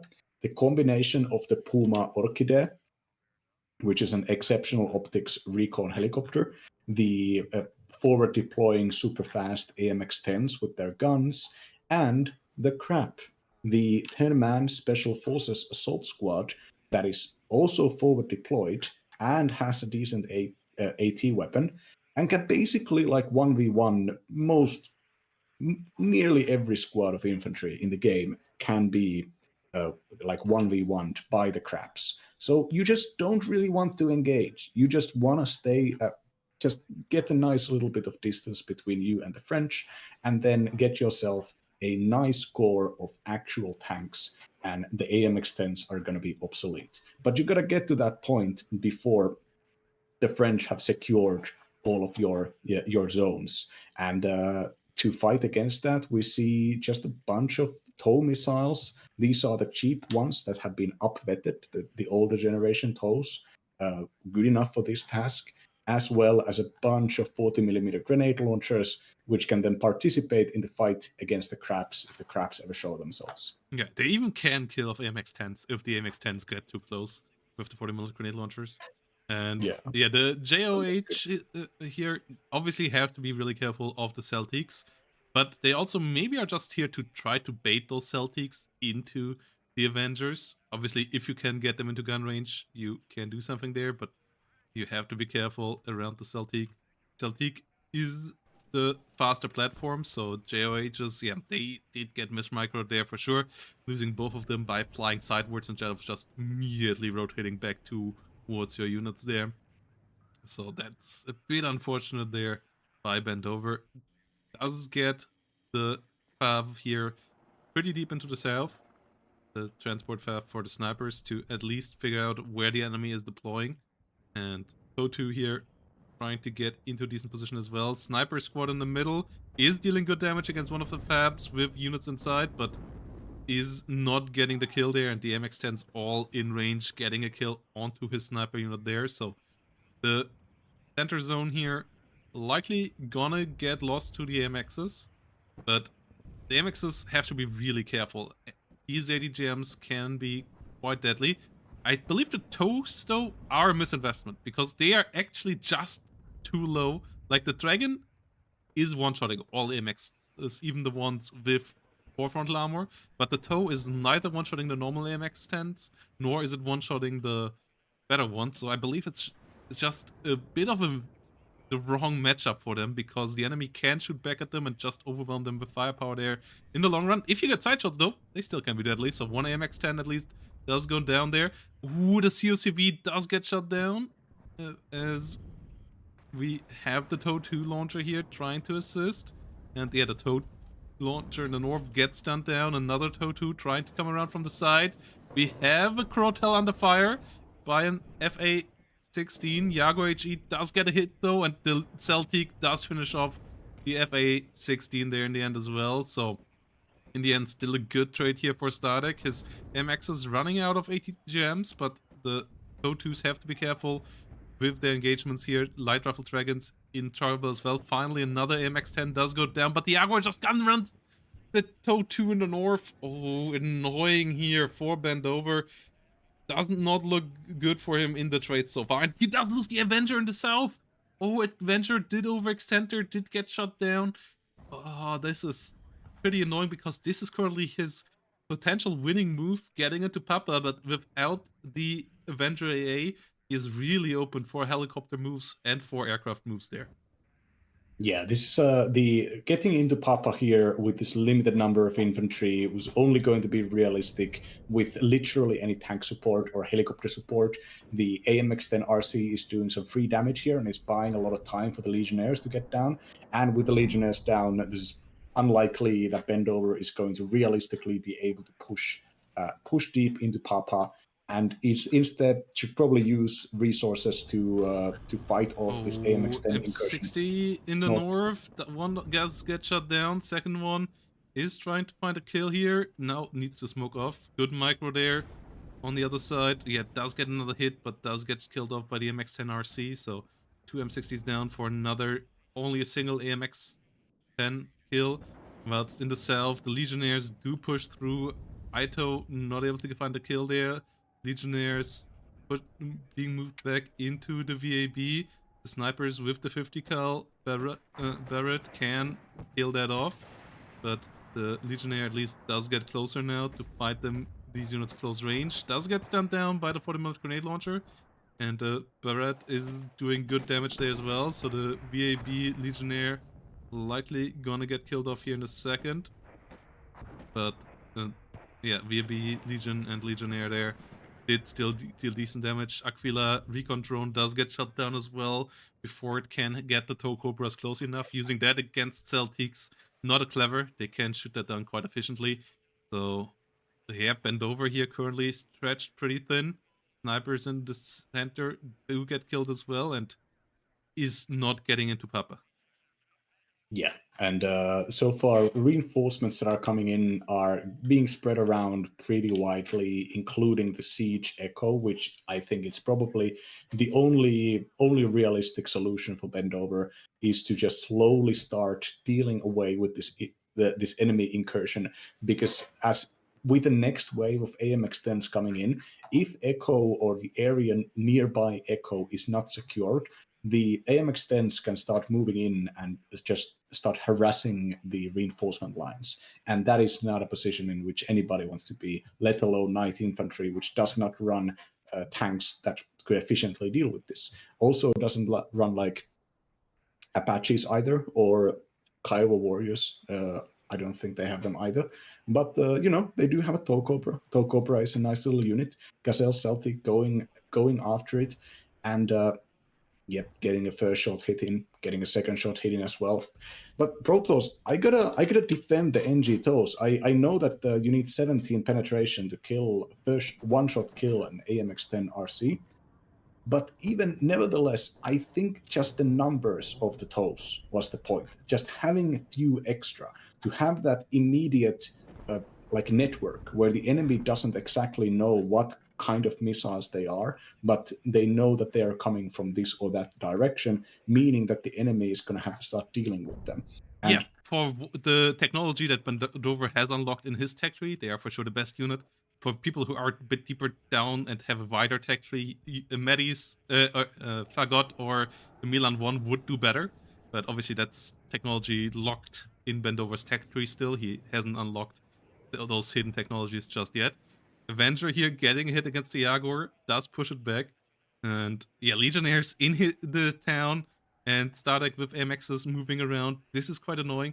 Bendover with an M60 plop could still deal with this. The M60 is quite nice in this matchup in that it has a long range gun and that it has enough frontal armor to survive a bit of punishment from the MX10s. But you still want to have 3, 4, 5 of them around so that you can rotate them around and the MX can't just chase your M60s over the whole map. And he lost the first two that he got around immediately, so that a snowball of M60s could not materialize just yet. +2 is still manageable, so Bendover still has time here. He just has to keep the units that he has alive whilst not losing any more crowns here. Yeah, this is the issue with the M60s are that this is a French division, and French divisions are reliant on anti-tank missiles to destroy heavy tanks. So all French divisions have like good heavy missiles, and the M60 is very slow, only 45 kph. So even though it is the hard counter to the AMX10s, it's not a permanent counter, and so having that blob of tanks also kind of necessitates having decent enough artillery. And of course, 9th US does get the Copperhead guided munitions as they are a prototype division, but already Stardeck has bought out a TRF-1. This is the unloaded, not self-propelled version of the ALF-1. So it fires fast, it fires dangerously, it fires accurately, and it fires at a salvo length of 6. And it's pretty damn close to the front line already. F-15 is flying deep here. Mirage 2000 has to be careful there, but there is a Crotel around this as well. F-16C cluster is struggling to get anything more done. The Mirage does get shut down. Crotel does get a shot off against the Eagle. Does get one hit, but the Eagle will get out alive. Second Mirage 2000 around, and I have no idea why this cluster plane is still here. Bendover, why is this still here? He could have gotten away with a victory. Instead, he is risking it. F-16 is making it out alive, but will be out for repairs quite a long time. And getting that rotated quickly with its small bomb load that still murders M16s, MX-10s, that only has a 60-second reload time, that is pretty crucial. So having that now repair for 6 minutes at the current situation, this is quite annoying here for Bendover. He is dealing with units in the south here, but the VAB Legion is just pushing close to his units, and his units just can't do much about it. 40 mil grenade launcher finally getting on target there, starting to deal some damage against the VAB Legion that is just trying to bully the snipers whilst being below minimum range. And oh no, a Fafto and the Avenger once more going down. The technology of Bendover being taken away here again, and Stardeck is looking really promising right now.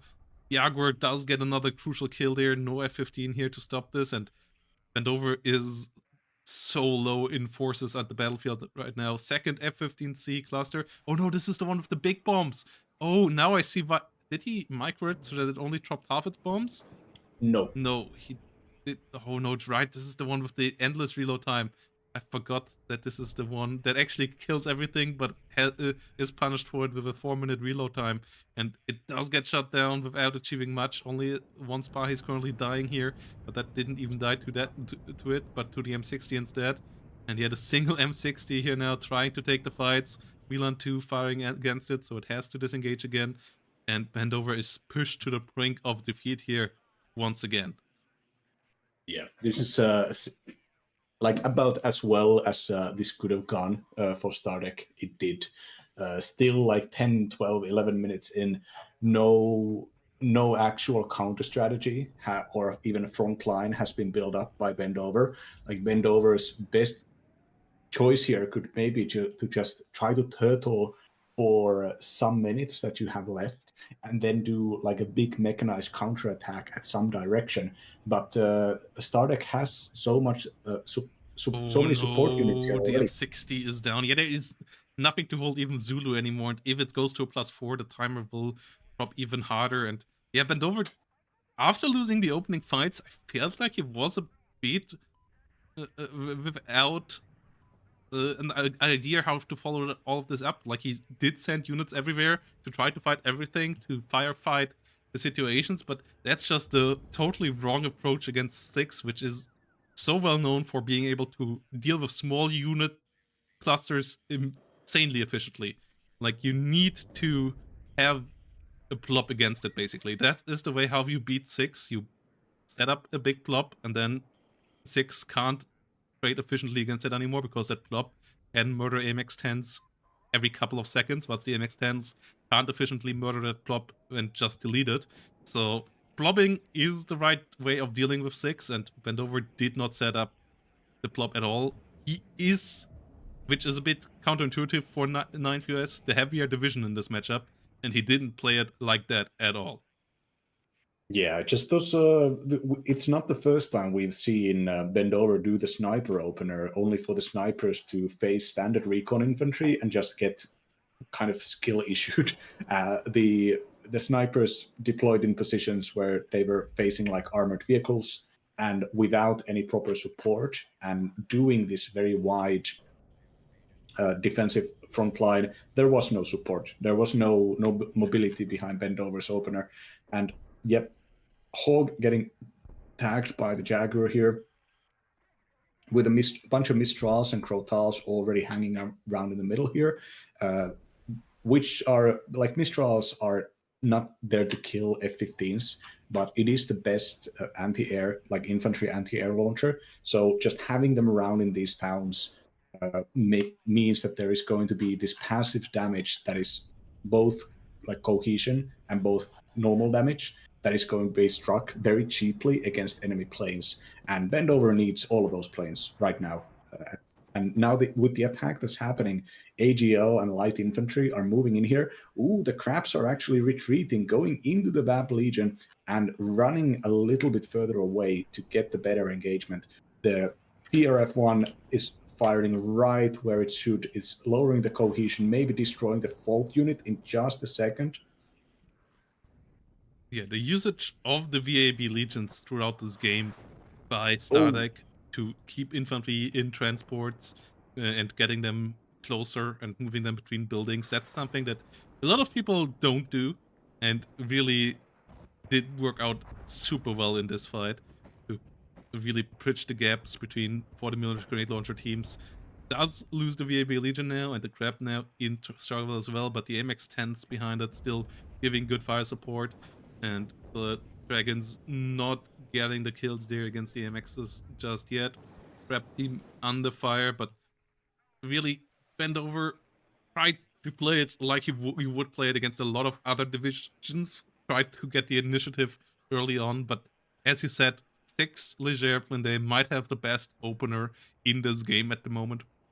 So trying to take that away from it just doesn't work out. You have to play the long haul here as 9th US, and currently Bendover is not in a great position to do so, especially with the 4-minute timer breathing down his neck. If he would only have kept it at a +2 and started to wrestle air dominance here with F-15, started to set up an M60 blob and maybe a couple of ground launched Hellfires to deal with the MX-10 plop from far away, then that could have been interesting. But now he loses both F-15s here in this. His cluster bombing run at least does decent damage, but the casualties, all of those are some that he can ill afford. Light Rifle Leader at least tries to buy some time with some rear shenanigans here, trying to capture some rear zones, but another F-15 here being sent into the fray between all the Mistrals here. Good split here by Stardeck on the Mirages, and the F-15 once more eats a missile here. Cortel gets a shot. Mistral might get another shot out as well. No, reload time just a bit too long here, I believe. Oh, does get a shot out, but yeah, not in a range where it can actually hit. And all the infantry at the same time in the south, and over just gets snowballed here at this point because he just lost too much, and Static could just A-move at this point over the map and win it that way. Yeah, the Crotal is really showing how big of a deal the radar aim is in this game. Like its stats are pretty equivalent to the Chaparral, but the Chaparral is a heat-seeking missile, but the Crotal is a radar missile. This means that the aim time of the Crotal is way, way, way smaller. And even though it only has 4 missiles, it's a bit faster. And the Chaparral has like 12. It can reload. But in practice, the Chaparral is nowhere near as good as Crotal. The Crotal can just, even a fast plane, but passing right above it, the Crotal can always get a shot off. Yeah, and Although I believe Stardeck may have up-vetted this at least a little bit, because this is already a 2-vet Crotal. It's been getting a lot of hits against expensive planes, so maybe it gained that veterancy. yeah, the light rifle's now trying to be protected here by the F-16s. The light rifle leader now trying to get Foxtrot to buy a bit more time, but if there would be something to buy time for right now, I would say this is a nice move that actually might do something. But with no M60s on the battlefield, with no frontal armor that actually can push, there is no way that Bendover is turning this around, even with those nice little shenanigans moves here. P4PC can do something about it soon. Gets another MX-10 kill here. F-16s win likely the air duel in the sky here against the Mirage 2000s. They're the slightly superior plane, but the leader here about to get in there. MX-10s do get shot down on the ground. Like, that's the good part when you're fighting 6 Leger. Their units can get shot down quite quickly, so you can swing around the game against them relatively hard if you get the kills, but currently there's not much on the battlefield that actually can secure the remaining kills necessary. Like a couple of MX-10 kills are nice if you have something to now push through, but there is just nothing to actually do that left on the battlefield here. Light Rifle Dragons desperately trying to get back into the positions. Blackhawk actually might shoot down the P4PC here. Oh, it's so low. Does a salvo of the M60. Oh, there is basically no hit points left on this, and the light rifle leader does get down there at the same time. The F-16 doesn't spot it anymore, so the P4PC does get back in, will get back to a 4-minute timer, and with that we will see Stardeck likely gonna win this game number 3 here. Yeah, we've seen so far, like the games have been, of course, there have been some issues in getting these games played. And Protoss, this would be a good time to ask, have you heard, are we getting the next games? Well, yeah, we can unveil that these are actually replays here that we're casting right now, but Stardeck and Bendover are just about to start their game number 4 live. So yeah, we will jump into the series live right after the end of this game here. They're just started that game number 4 right now. And MX-10RC here does get the kill on the ground units. FA-1680 does get the finishing kill there, but the CV is not necessary right now with the +2 still going on. Jaguar here still getting some more kills, and Static even could push a CV into alpha at this stage and just finish it completely. Yeah, will likely bring a CV up in the north in a second here. Mistral moving around, trying to get some shots, whilst we have another MX-10 being bought. 2 minutes and 50 seconds here remaining on the clock for Bendover, and he is trying to get another light rifle leader shenanigans going on here, bringing them into another Black Hawk as the light rifle dragons do move on in the AGL now, and tries to get into Papa with it, but there are Mistrals around. F-16C is just trying to figure out if there is AA. Turns out there is a Mistral team there, so yeah, you have to be a bit careful. You might be able to just let the Mistral run out of ammo, but as I said, like if there would be a frontline that actually would have a decent amount of killing power and a decent amount of push power, these moves would be really amazing right now. But unfortunately for Bendover, he's just too far behind already. And the MX-10RC is about to get back into the north, make it a 1-minute timer. Might not even make it there in time because the 2-minute timer already might be enough. And the P4 PC is going for the finishing blow towards Alpha right now as well. So yeah, Static just grinded through it here with 6 Leger. It was the explosive matchup that was to be expected, and Bendover just couldn't find the right answer to the MX-10 blob, running him down from the get-go. Yeah, I would say this is a matchup in which Bendover's commitment to only playing American divisions really paid off for Stardeck, because 101st Airborne Division, 8th Infantry, 1st Cavalry, all of them could have been pretty nice divisions here, but unfortunately they all got banned because Bendover's picks are so predictable. And I would say that probably is why Bendover has looked a little bit weak here in some of these games. Well, I mean, yeah, it was his counter pick here. And I believe, as I said, if you play it as the more heavier division of the two and play it defensively, I believe there is a good argument for it being a strong pick here. It has the good killing power against the MX-10s with the ground launched hellfires. It has good helicopters. It has the air tap that can keep the enemy in check with F-15s and Avengers and co. But Bendover tried to play it pound for pound, and yeah, it's just not efficient in that playstyle compared to the 6th right now. So here we have the GG, and with that, Stardeck is up 2-1. And as I said, game number 4 just launched live, so we're now going into the live series between the two. And we will be in for a treat as well, because we will move to Thaler, and we will move to 24th US Infantry versus 31st Tankovy, and 24th Infantry Division is a division that I believe is fully back in action with the latest buffs that it has received. So I'm quite excited to see it on Thaler against 31st. 31st, a division that is pretty interesting as well, a T-72 division of the more heavy part, and 31st really a division that should be quite exciting to watch in Stardeck sense as well. It has the T-72B, for example. It does get a decent amount of BMP2s as well.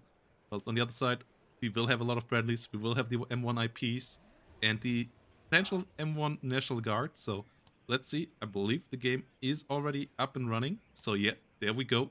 Let's jump right in.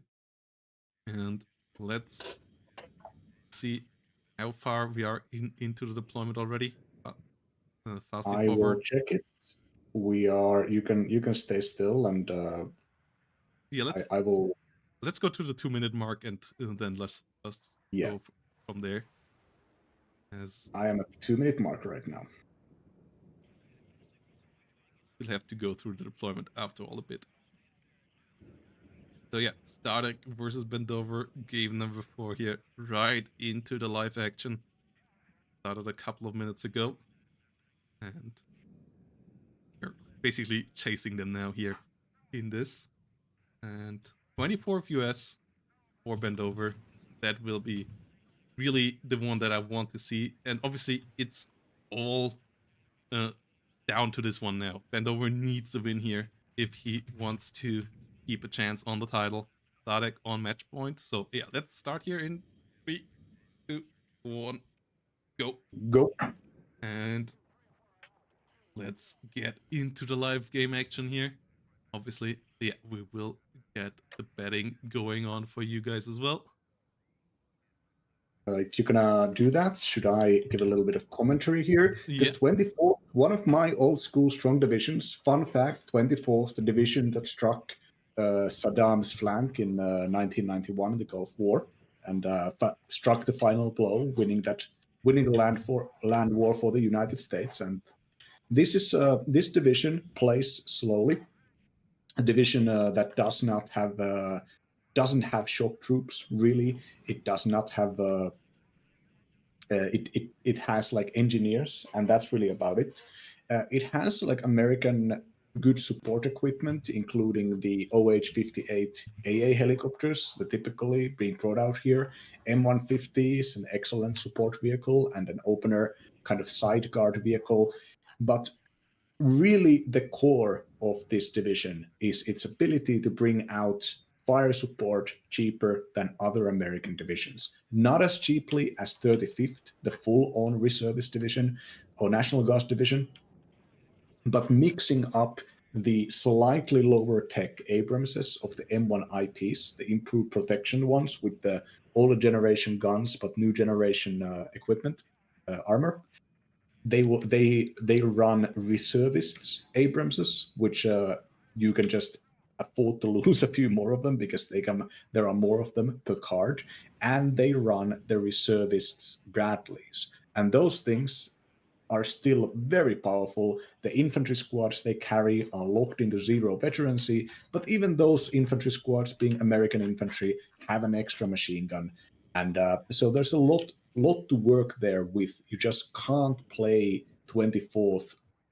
as a division that goes and takes and holds a point.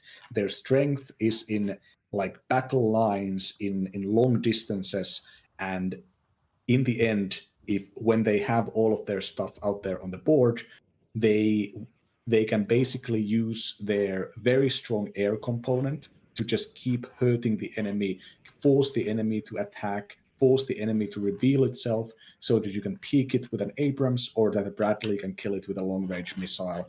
And whenever you want to attack, you just keep sending these cheap reservist squads for 25 points to find the enemy, and then wait for the tanks to do the job. 31st, Tankovaya Divizia, which is the Soviet T-72 division with some Czechoslovakian auxiliaries. The Czechoslovakians are very crucial here because Soviet divisions, especially armored divisions, don't tend to get good infantry squads, but the Czechoslovaks have excellent infantry in form of the Streltsy, the 9-man squad with 2 machine guns and decent enough RPG-7 VL, 18 penetration, excellent weapon. And the 31st is also pretty standard. I would say it's more standard, a more standard division than the 24th, and it's ace in the hole, or ace in the sleeve, as I would like to say, unit is the Prima, the cluster multi-launching rocket system. So that is basically a hard counter to the sort of gameplay in which 24th just keeps bringing more and more efficient but still pretty expensive mechanized units and putting them up in the fighting lines. That is countered by the Prima. But on the opposite side, if Stardeck wants to play with too many T-72s or too many coups, especially the T-72B, which is the upgraded variant, costs 250 points, has an excellent long-range Svir missile and 18 penetration. So an equivalent, stats-wise, this is a superior tank to the M1 IP, even though they do get pretty close. It's only a 2-point gun penetration, actually 1 point yeah. Penetration difference, yeah, because And the Americans have a better range. And the But M1 IP does have the higher rate of fire and the better accuracy in the main gun. So in the end, it is really close, but yeah, 1 hit point more with the reactive armor, 1 extra penetration. I would also still give it slightly to the T-72B in gun range. Another interesting unit here that we see from the beginning is the B-Man. And the B-Man in real life is there as a marker for airstrikes, like marking rockets on the enemy. In Warno, it just cuts the middleman and just blows up the enemy directly with rockets. Has some smoke rockets in there as well, so that it can cover the advance of its friends with relatively quick aim time on those smoke rockets as well. So a really unique unit in that regard. And it can be quite nasty, especially for units like the 4-man scout teams that just get blown up by the rockets. And if you want to push close with your Streltsies and so on, so in this matchup, I'm not quite sure if you want to, but with the T-72, you might want to. That could be quite interesting. And yeah, the fight seems to be, from both sides, focused not on the center, not in the south, which we seldom see as the main point, but both sides here with a heavy focus towards Golf and Foxtrot. And that will be interesting to see how that meeting engagement basically will play out. Yeah, back when I used to play a lot of 24th, I used to do these aggressive tank openers because people were not prepared to face them. They thought that 24th was the slow division. But right here, oh no, actually we're getting an interesting situation in which Stardeck's forces are kind of in a little bit of a cupola here, but the American Scouts units don't have AT weaponry. So the Bradley CFV here, it's a 50 cals, manages to destroy the B-Man.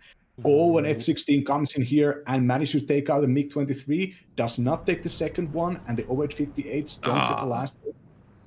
But does this is still an early fighter supremacy earned by 24. That is very crucial because the expensive Strike Eagle is one of the things. If the Strike Eagle starts picking off key units, especially dealing with enemy AA, there is very little the starter can do that without some serious investment into anti-air. the scout for Bendover sees every movement right now in the north. The M1IP here still decides to fight, which is interesting. Should smoke off right now. Bendover popping the smoke.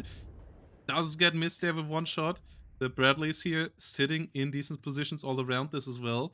The scouts will get found out now by a BMP-2 pushing close enough to find them and will be blown out of the water, but the Motor Tretka on the other side not having the nicest welcome there either, so both sides will lose their recon infantry.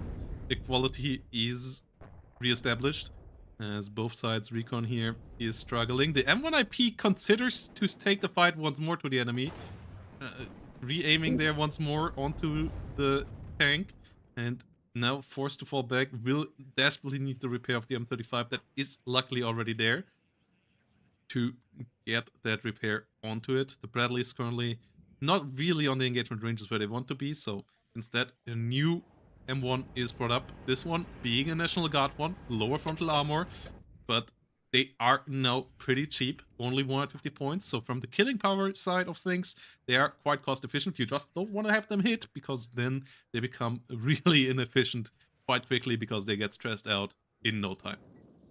Yeah, Bendover here is getting the M65 almost got a side shot against the T72, which would have been kind of fun to do 4 damage already. But now with the spotting advantage here, the Bradleys are opening fire and showing the T72 where it is not allowed to go.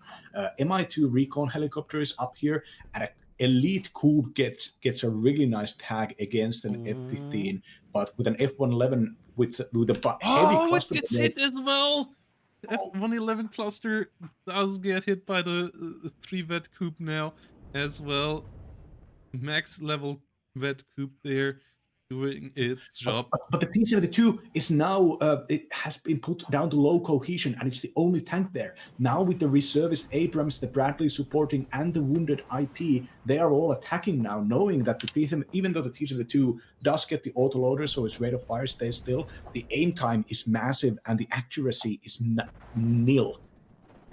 Yeah, Ryusa already going down. Coop there in danger as well, as the National Guard is pushing forward. The B-man in the center has to be careful as well, is trying to get some assistance in there, as the National Guard, M1, and the Bradleys, and the MIP all moving forward. T-72 AK gets found out there on the flank, but no infantry there to help out with semi-T. Meanwhile, Stardex Streltsies about to get into the rear there. B-man does get shot down by the Bradley CFV, but Motor Strelkies will move in.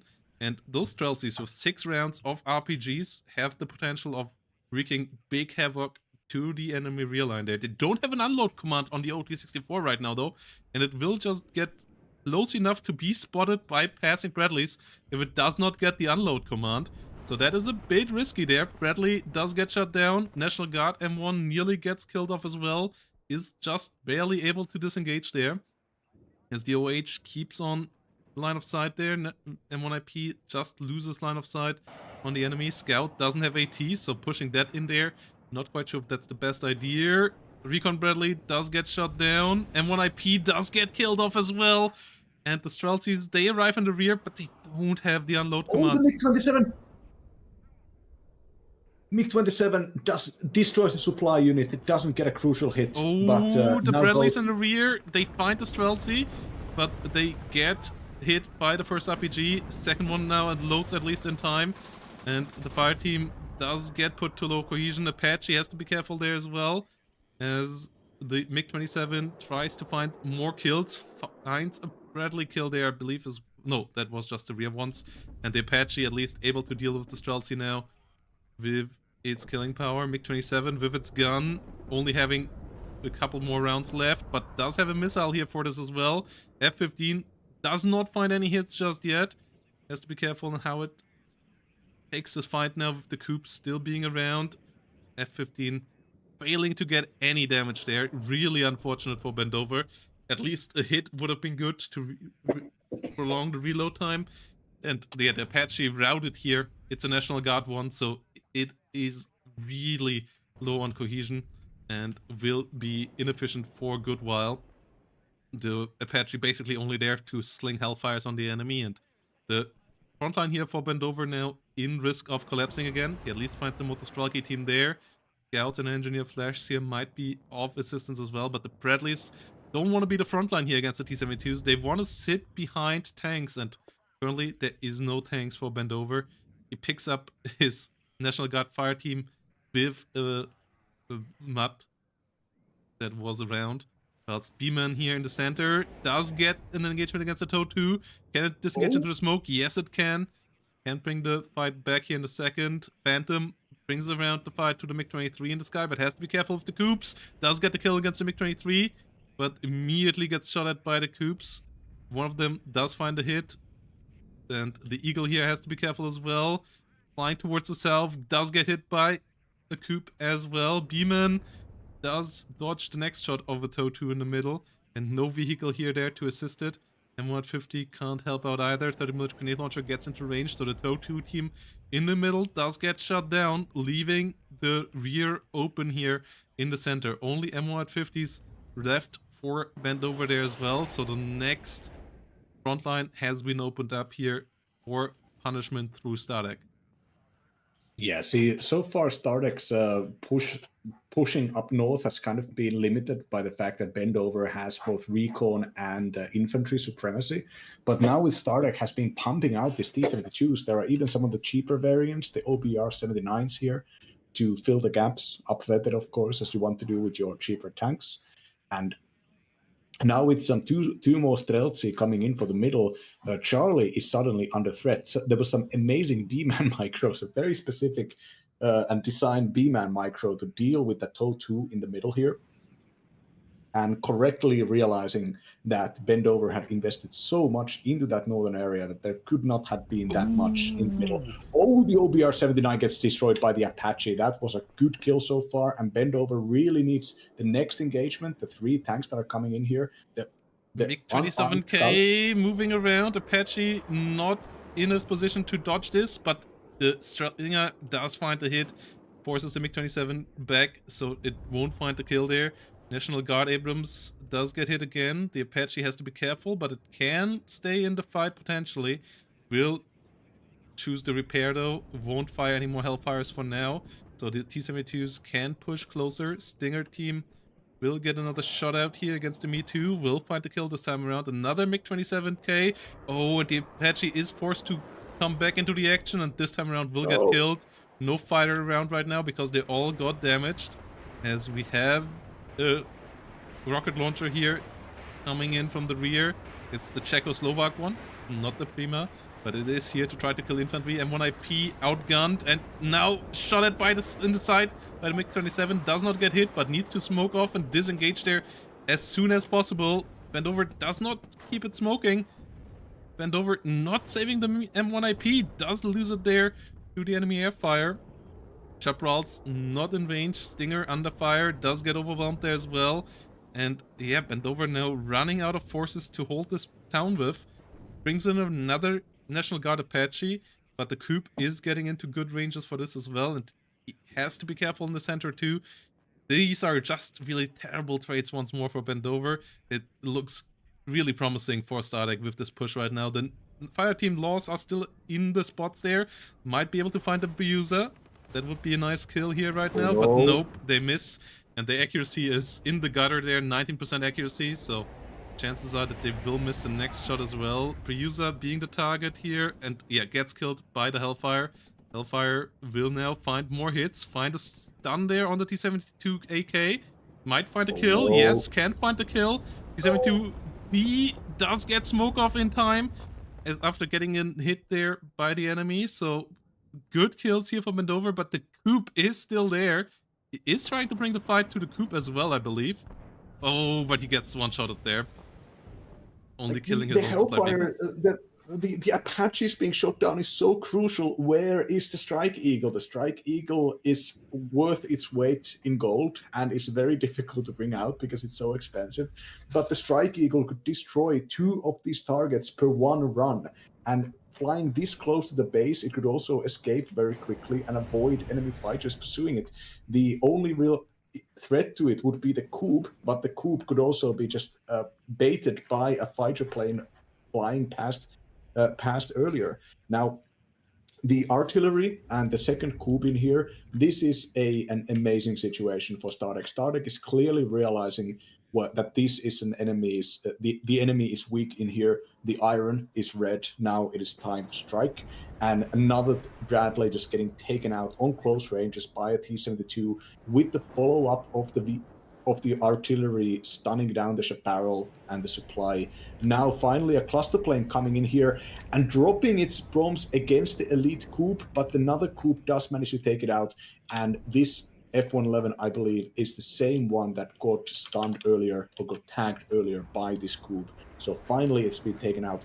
Stardeck's point lead is not that huge, but the tactical lead on the board is gigantic.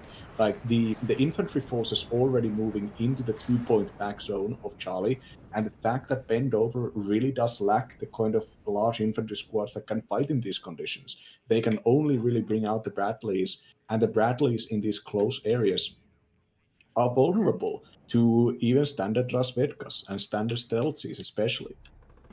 And when IP here does fight without recon again, will be found by T-72 B1. Is disengaging just in time after taking out the B-man. T-72 B1 falling back there, will at least get around here as a fire team. Might just find the PMP-1 KR here just in time. Okay, it gets microed back after realizing what is on the way there on the other side, but the Streltsy and the Saperi RPO can push through this as well. So Bendover has to be a bit more careful there with the unload. Streltsy's not in range for the RPG launcher, so get picked off here by the Bushmaster autocannon and the Engineer Flash's shots. So Streltsy kill pretty crucial there, as we see the second M1IP now moving back up north, trying to assist. But as you said, I feel like you need to have the Strike Eagle here eventually if you want to win the trade fight. And MiG-27 AK moving around again. We have F-15s in the sky. Now the coups are all 0-vet against the higher ECM planes of the 24th. The chances of hitting are heavily reduced compared to that 3-vet one that we saw earlier. As Saperi RPO now will just annihilate the Engineer Flash stay in the rear though. F-15 getting an AM-7M Sparrow against the enemy there. M1IP pushes up, finds a hit, but second M1IP not close enough to assist just yet. And the BK leader moving up Vivid. The scouts are in a good position. Motostrelky team here will get killed off, but there is a Streltsy in the north. There is the MiG-27 threat in the sky as well. Eagle does get a good hit, but the Chaparral can't finish it. So both sides get pushed back there. Cube does get reloaded. Rajvetka is under pressure in the middle here by the Bradleys and the fire team. So Bendover is trying to find some openings again here. Is doing good jobs with those small little units. Getting some slight trades out of this again, but he needs more than this. He will find the Rajvetka, so MiG-27K won't be able to find him here just yet. Oh, okay. Something had line of sight after all. I believe the Me-2 recon plane there in the end did spot him. And the Phantom coming out just that bit too late here for the punishing hit on it. Okay, now the MiG-27 trying to be a bit too ballsy, moving around back into the fight, and likely gonna pay for it, but both planes getting ticked here, and Abuser gets some gun run onto it, gets an F-15 killed, and the Phantom does get shot down by the missiles as well. Wrong turn there by Bendover. Miss micro there. He should have turned to the south, and he turned to the north. Got too close to all of those AA units and got punished for it. M1IP here does get a good trade against the T-72, but losing 2 fighters here, really annoying. TOW2 moving in for all of this as well, as Bendover is trying to find some important kills up north, but the tanks on the other side Without the Strike Eagles, it's gonna be tough. And now that the Strike Eagles are backed up by the AA units here now back up in numbers, it's gonna be tough to use the Strike Eagles to actually get through there. Yeah, Bendover's forces are all concentrated into this tiny little position. This is a perfect target for the MLRS. And meanwhile, the B-man actually smoked for the BMP-1. They dodged the Bradley guard in the middle, and Startek has now taken a solid control over the back point. And some Hogs are going to come in here, try to clean it up, but they are imperfect counter considering the MiG-23 just killed one of them and is going back for seconds. The MiG-23 ML in this case is a shotgun fighter, fires 2 heat-seeking missiles at the same time, so it's very good against helicopters. Actually, not getting the shot off, not diving in there against that Hog. That's interesting. Yeah, another T-72 pushing forward. And yeah, TOW2 in the north getting into missile range now, is trying to assist the M1IPs there with some hits. Is finding 1 hit, but there's 4 tanks by now. There is no new cluster bombing run for this tree line. That would be the killing blow for these T-72s potentially. The M1IP likely could follow that up, but instead fire teams go down. Another Phantom AA does get picked off here as well by that MiG-23, which is highly unfortunate. But yeah, Coops and Busas here assisting from the rear. Busa under fire, but does not get killed. The Coops didn't get pushed when there was the opportunity for that either. Igla team here got really far as well, and the Hog does not even spot it here right now, it seems. So the Igla does bring it to the brink of death as well. Has 1 more Igla shot as well to get on target with that. And M48 Chaparral does get killed off in the north. Hog does get killed as well. Bendover is in a really tough spot here.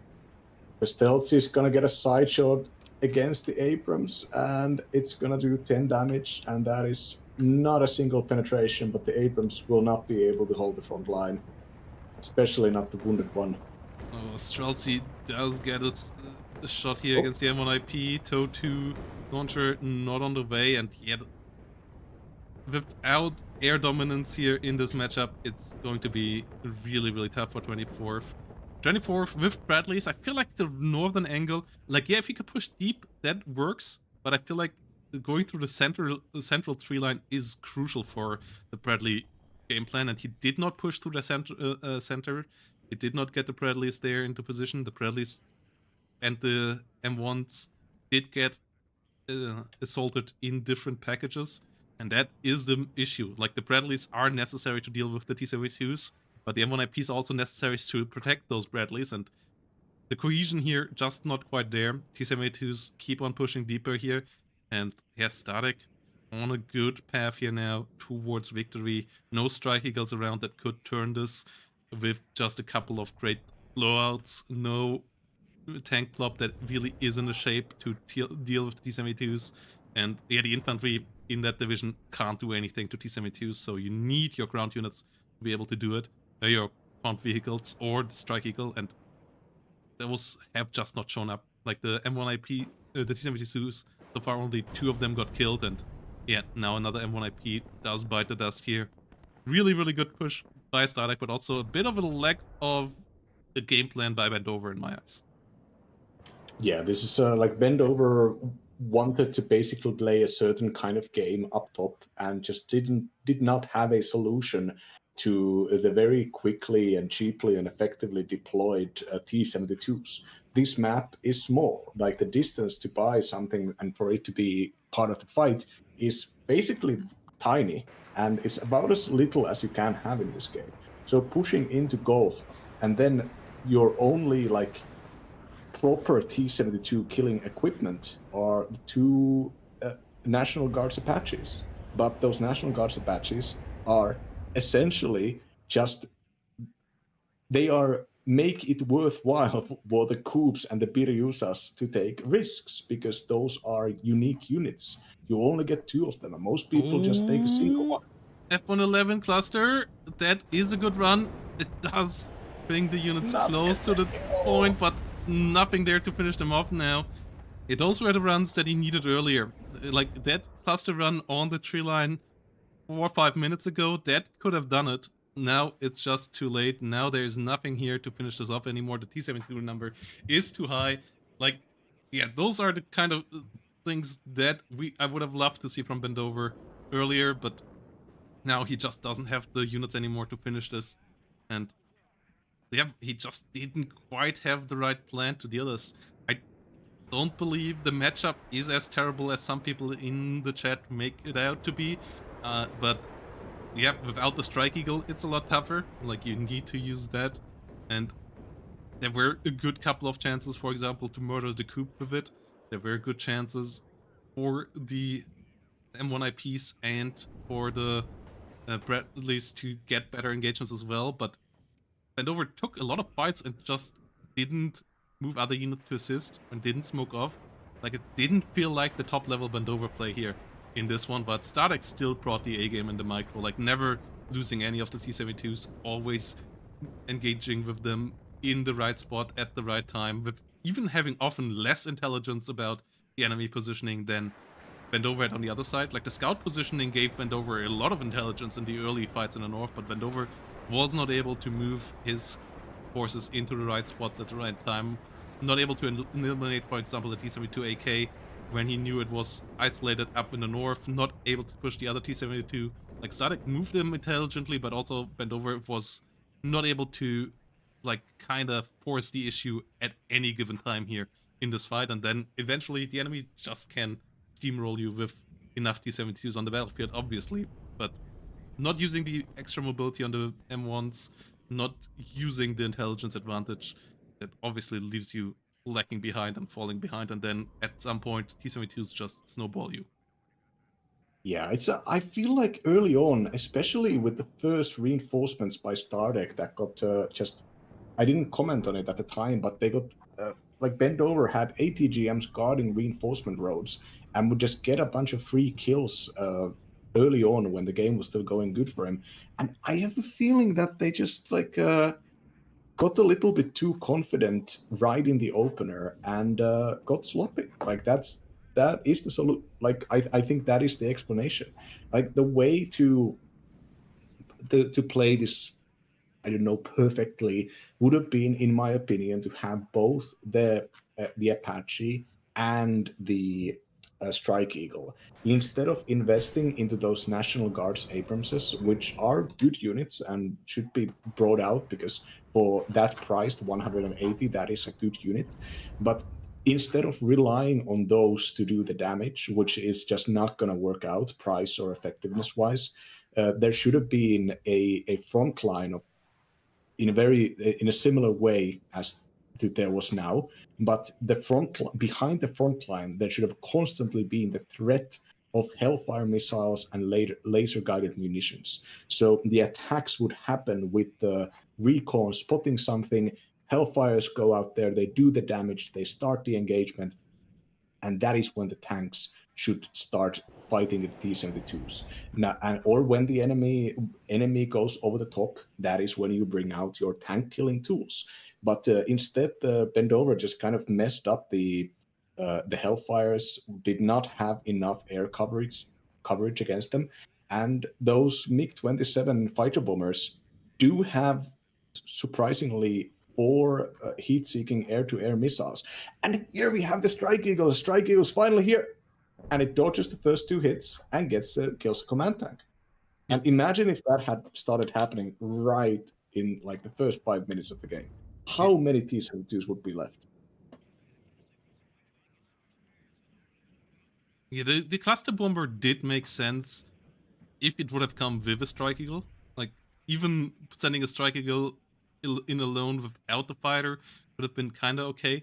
But yeah, you have to risk the Strike Eagle to try to win this battle, or have to have a better setup for the Bradleys. But the Bradleys are the key factor to winning the tank fights, and the Strike Eagle is the key factor if you want to win out the long range. Yeah, second Strike Eagle now being bought, but those are just desperation moves now of using the tools that are left. But by now, obviously, the game is over.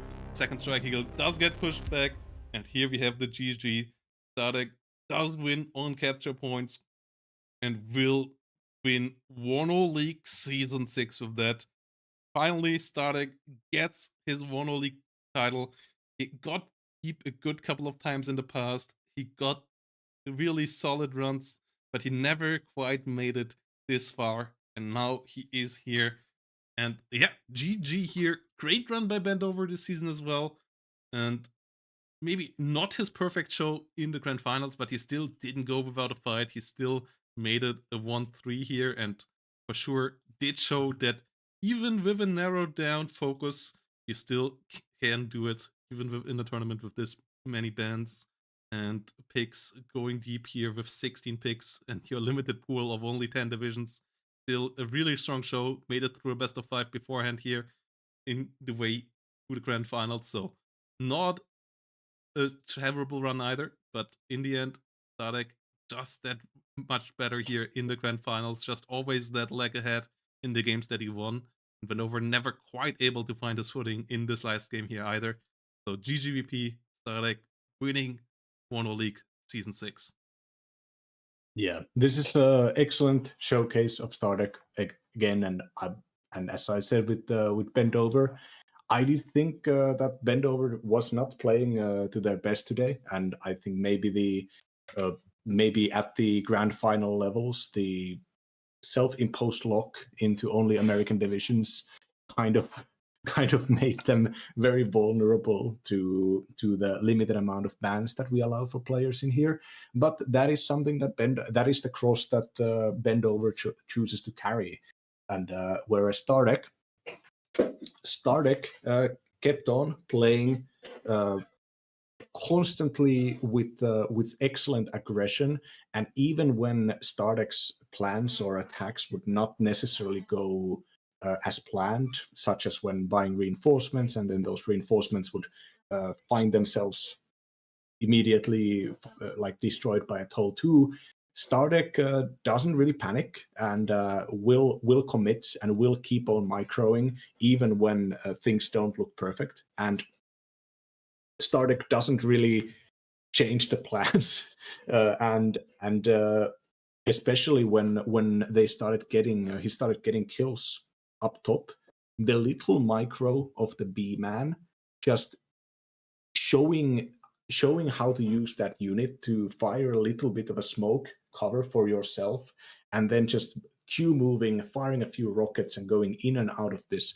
This was the amount of micro required to control that actual proper fight in the north, and to also keep duking those tow missiles so that none of them got even close to destroying the B-Man.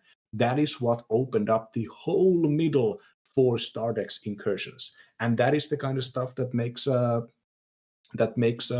Division 1 Grand Final winner. Yeah, and really, really strong show here for sure by Stardeck throughout the season. Like, he did not only beat Bendover here in the finals, he did make it over some high level competitors, Fortitude fans, in the form of his life as well. In my eyes, currently got stopped 3-1 by Stardeck in the semifinals. Previous champion Bevelgun here being stopped in the quarterfinals by Stardeck. Always not quite with a clean slate, but always just grinding through that this season. That's the difference through the last couple of seasons. Like, he looked just a bit more confident in the later stages of the game. He was not just going through his openers, but he was able to just play it a bit more cleanly than he was in previous seasons. And I mean, he has been here since Warno League Season 0, since the Alpha, and he has been in the Steel Division League, had great results there as well. And yeah, it took a while, but finally, Stardeck did get the title that he worked so hard for. So, not once more, congratulations there to a fantastic season and a well-earned title here. And yeah, I will ask him if he is up for an interview.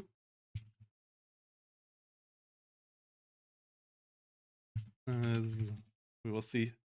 Obviously, not quite sure if that is possible right now. Okay. He is up for it.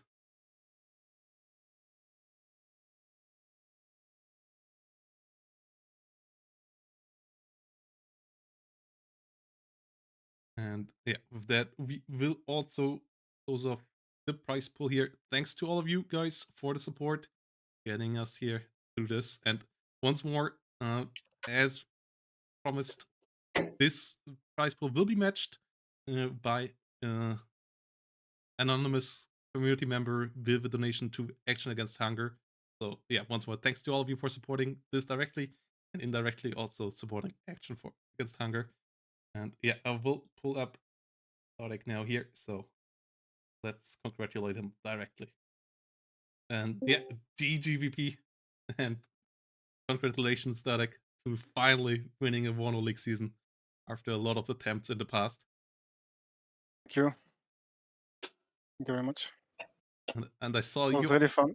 you also won a Steel Division 2 tournament lately, so you're really still on fire in all things Eugen games, I guess. I guess, yeah. Yeah, I'm back to SD2.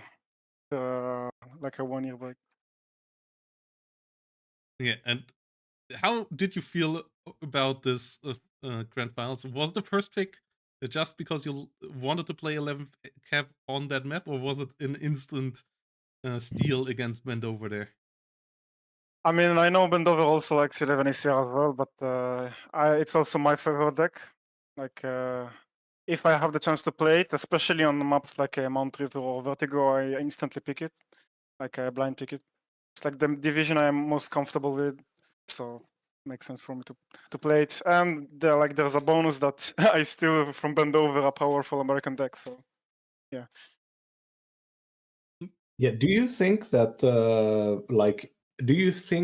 what's your opinion on the Bendover's self-imposed limit? Did it make you feel more confident going into the game, especially with the picks of knowing that, well, you can just, first Cav, 8th US, 11th 101st, you get those out there. Were you afraid that Bendover was going to pull out like second UK or something? Well, not really. Even actually no, because even if you picked like a deck that is powerful, usually if you pick a deck that you're good, like is powerful, but you don't know how to play it or you're not good with it, it doesn't really pan out, right? So I wasn't scared. Like he could pick like 20 points on as well. I wouldn't be scared because he doesn't nearly have as much experience as in US divisions. So No. Yeah, and like I learned it on my own. Like I sometimes pick like a strong deck that I don't play usually, like one of first, and then I just close with it because I don't know how to play it. So, yeah, that's also, I believe, why Bendover sticks with it, because he knows all the US division by heart by now. That's not even maybe knowing what units are in the other divisions per se. But yeah, those final game, especially the last one that we just saw, like really dominant. And the 31st game, like, was the game plan from the get go just pushing through the north and trying to air bully anything that shows up, or like did the air plan rather come from expecting the Strike Eagles and then just using the assets you already had? I was just kind of hoping to pen really quickly so he cannot buy Strike Eagle, because if the front line consolidates, then he can like take his time to like buy an F15 and like an AA version and a Strike Eagle, and then he can like start picking off my tanks. So I just tried to be as much as aggressive as possible, and obviously 24th doesn't have exceptional air optics on the ground, so when I know he doesn't have an F15 up, I can just pull up the MiG-27 and just snipe something important. And on top of that, 31st also has a really strong LMLRS. Like the Czech MLRS has 3 salvos, unlike the German one or the Soviet, which have 2 and 1 salvos. So also the cluster guard, obviously very strong in the tank engagements, makes me very decisive. And on top of that, the T-72B just basically unpennable by an M1 AP, because it's basically the same price, but the T-72B has 1 more armor than the M1 spend. So just gonna win all those fights with the. So I was only scared of the Strike Eagle, and if I knew he's not gonna pull a Strike Eagle, I will be okay, basically. Yeah, that was our analysis as well, that Strike Eagle was the way, and not seeing it in the first 10 minutes was really weird. Yeah, what do you think? Why do you think there was no Strike Eagle? Like you did start getting a series of kind of kills that had to be replaced so that the front line kept existing, and those were most likely the points that required for the Strike Eagle. But like, how surprised were you when it just did not show up? Actually, I wasn't that surprised because if I just keep killing stuff and keep the aggression up and like buy a grad, like stun his units, completely dismantle his front line, then he cannot buy a strike eagle, because even if he buys a strike eagle at the early game and then like kills a tank and then like I don't know, doesn't get away, like it's away with no hit from the cob, it's still a 120 second reload time at minimum, which gives me like a window to just attack somewhere else. So, for example, if he bought a strike eagle at the first 5 minutes, I would have probably attacked his city on his right flank, or just push the middle harder. So, yeah, and especially because he cannot keep up with the T-72s at all. Like the T-72B is very cost efficient against something like 24. So yeah, that this was a really good show. Was this the toughest fight in this, or which one was the toughest one in your eyes this season that you had to fight out of the matches on the way here? Because obviously you were relatively dominant, but not quite without losses in the way here. Yeah, I think my toughest fight was against. Well, Bendover is obviously a very strong player. I think actually he might be better than me if he would have started playing other divisions other than US decks, because that really limits him. But yeah, I think my toughest game was against Scarf, my toughest series. I was like threading the nail like in the last game with 6C against 6 US there. That was like a Yeah, very close game. that was a great series, and it's nice to have a new champion, and also finally having your arc here. Like seeing you getting better and better each season was really enjoyable for Warno. I believe you were close a couple of times to making it this far, but never quite getting. This is your first final as well, right? In Warno League, if I remember Yeah, that's correctly. the. Yes, I only got into semifinals, so that's my first one.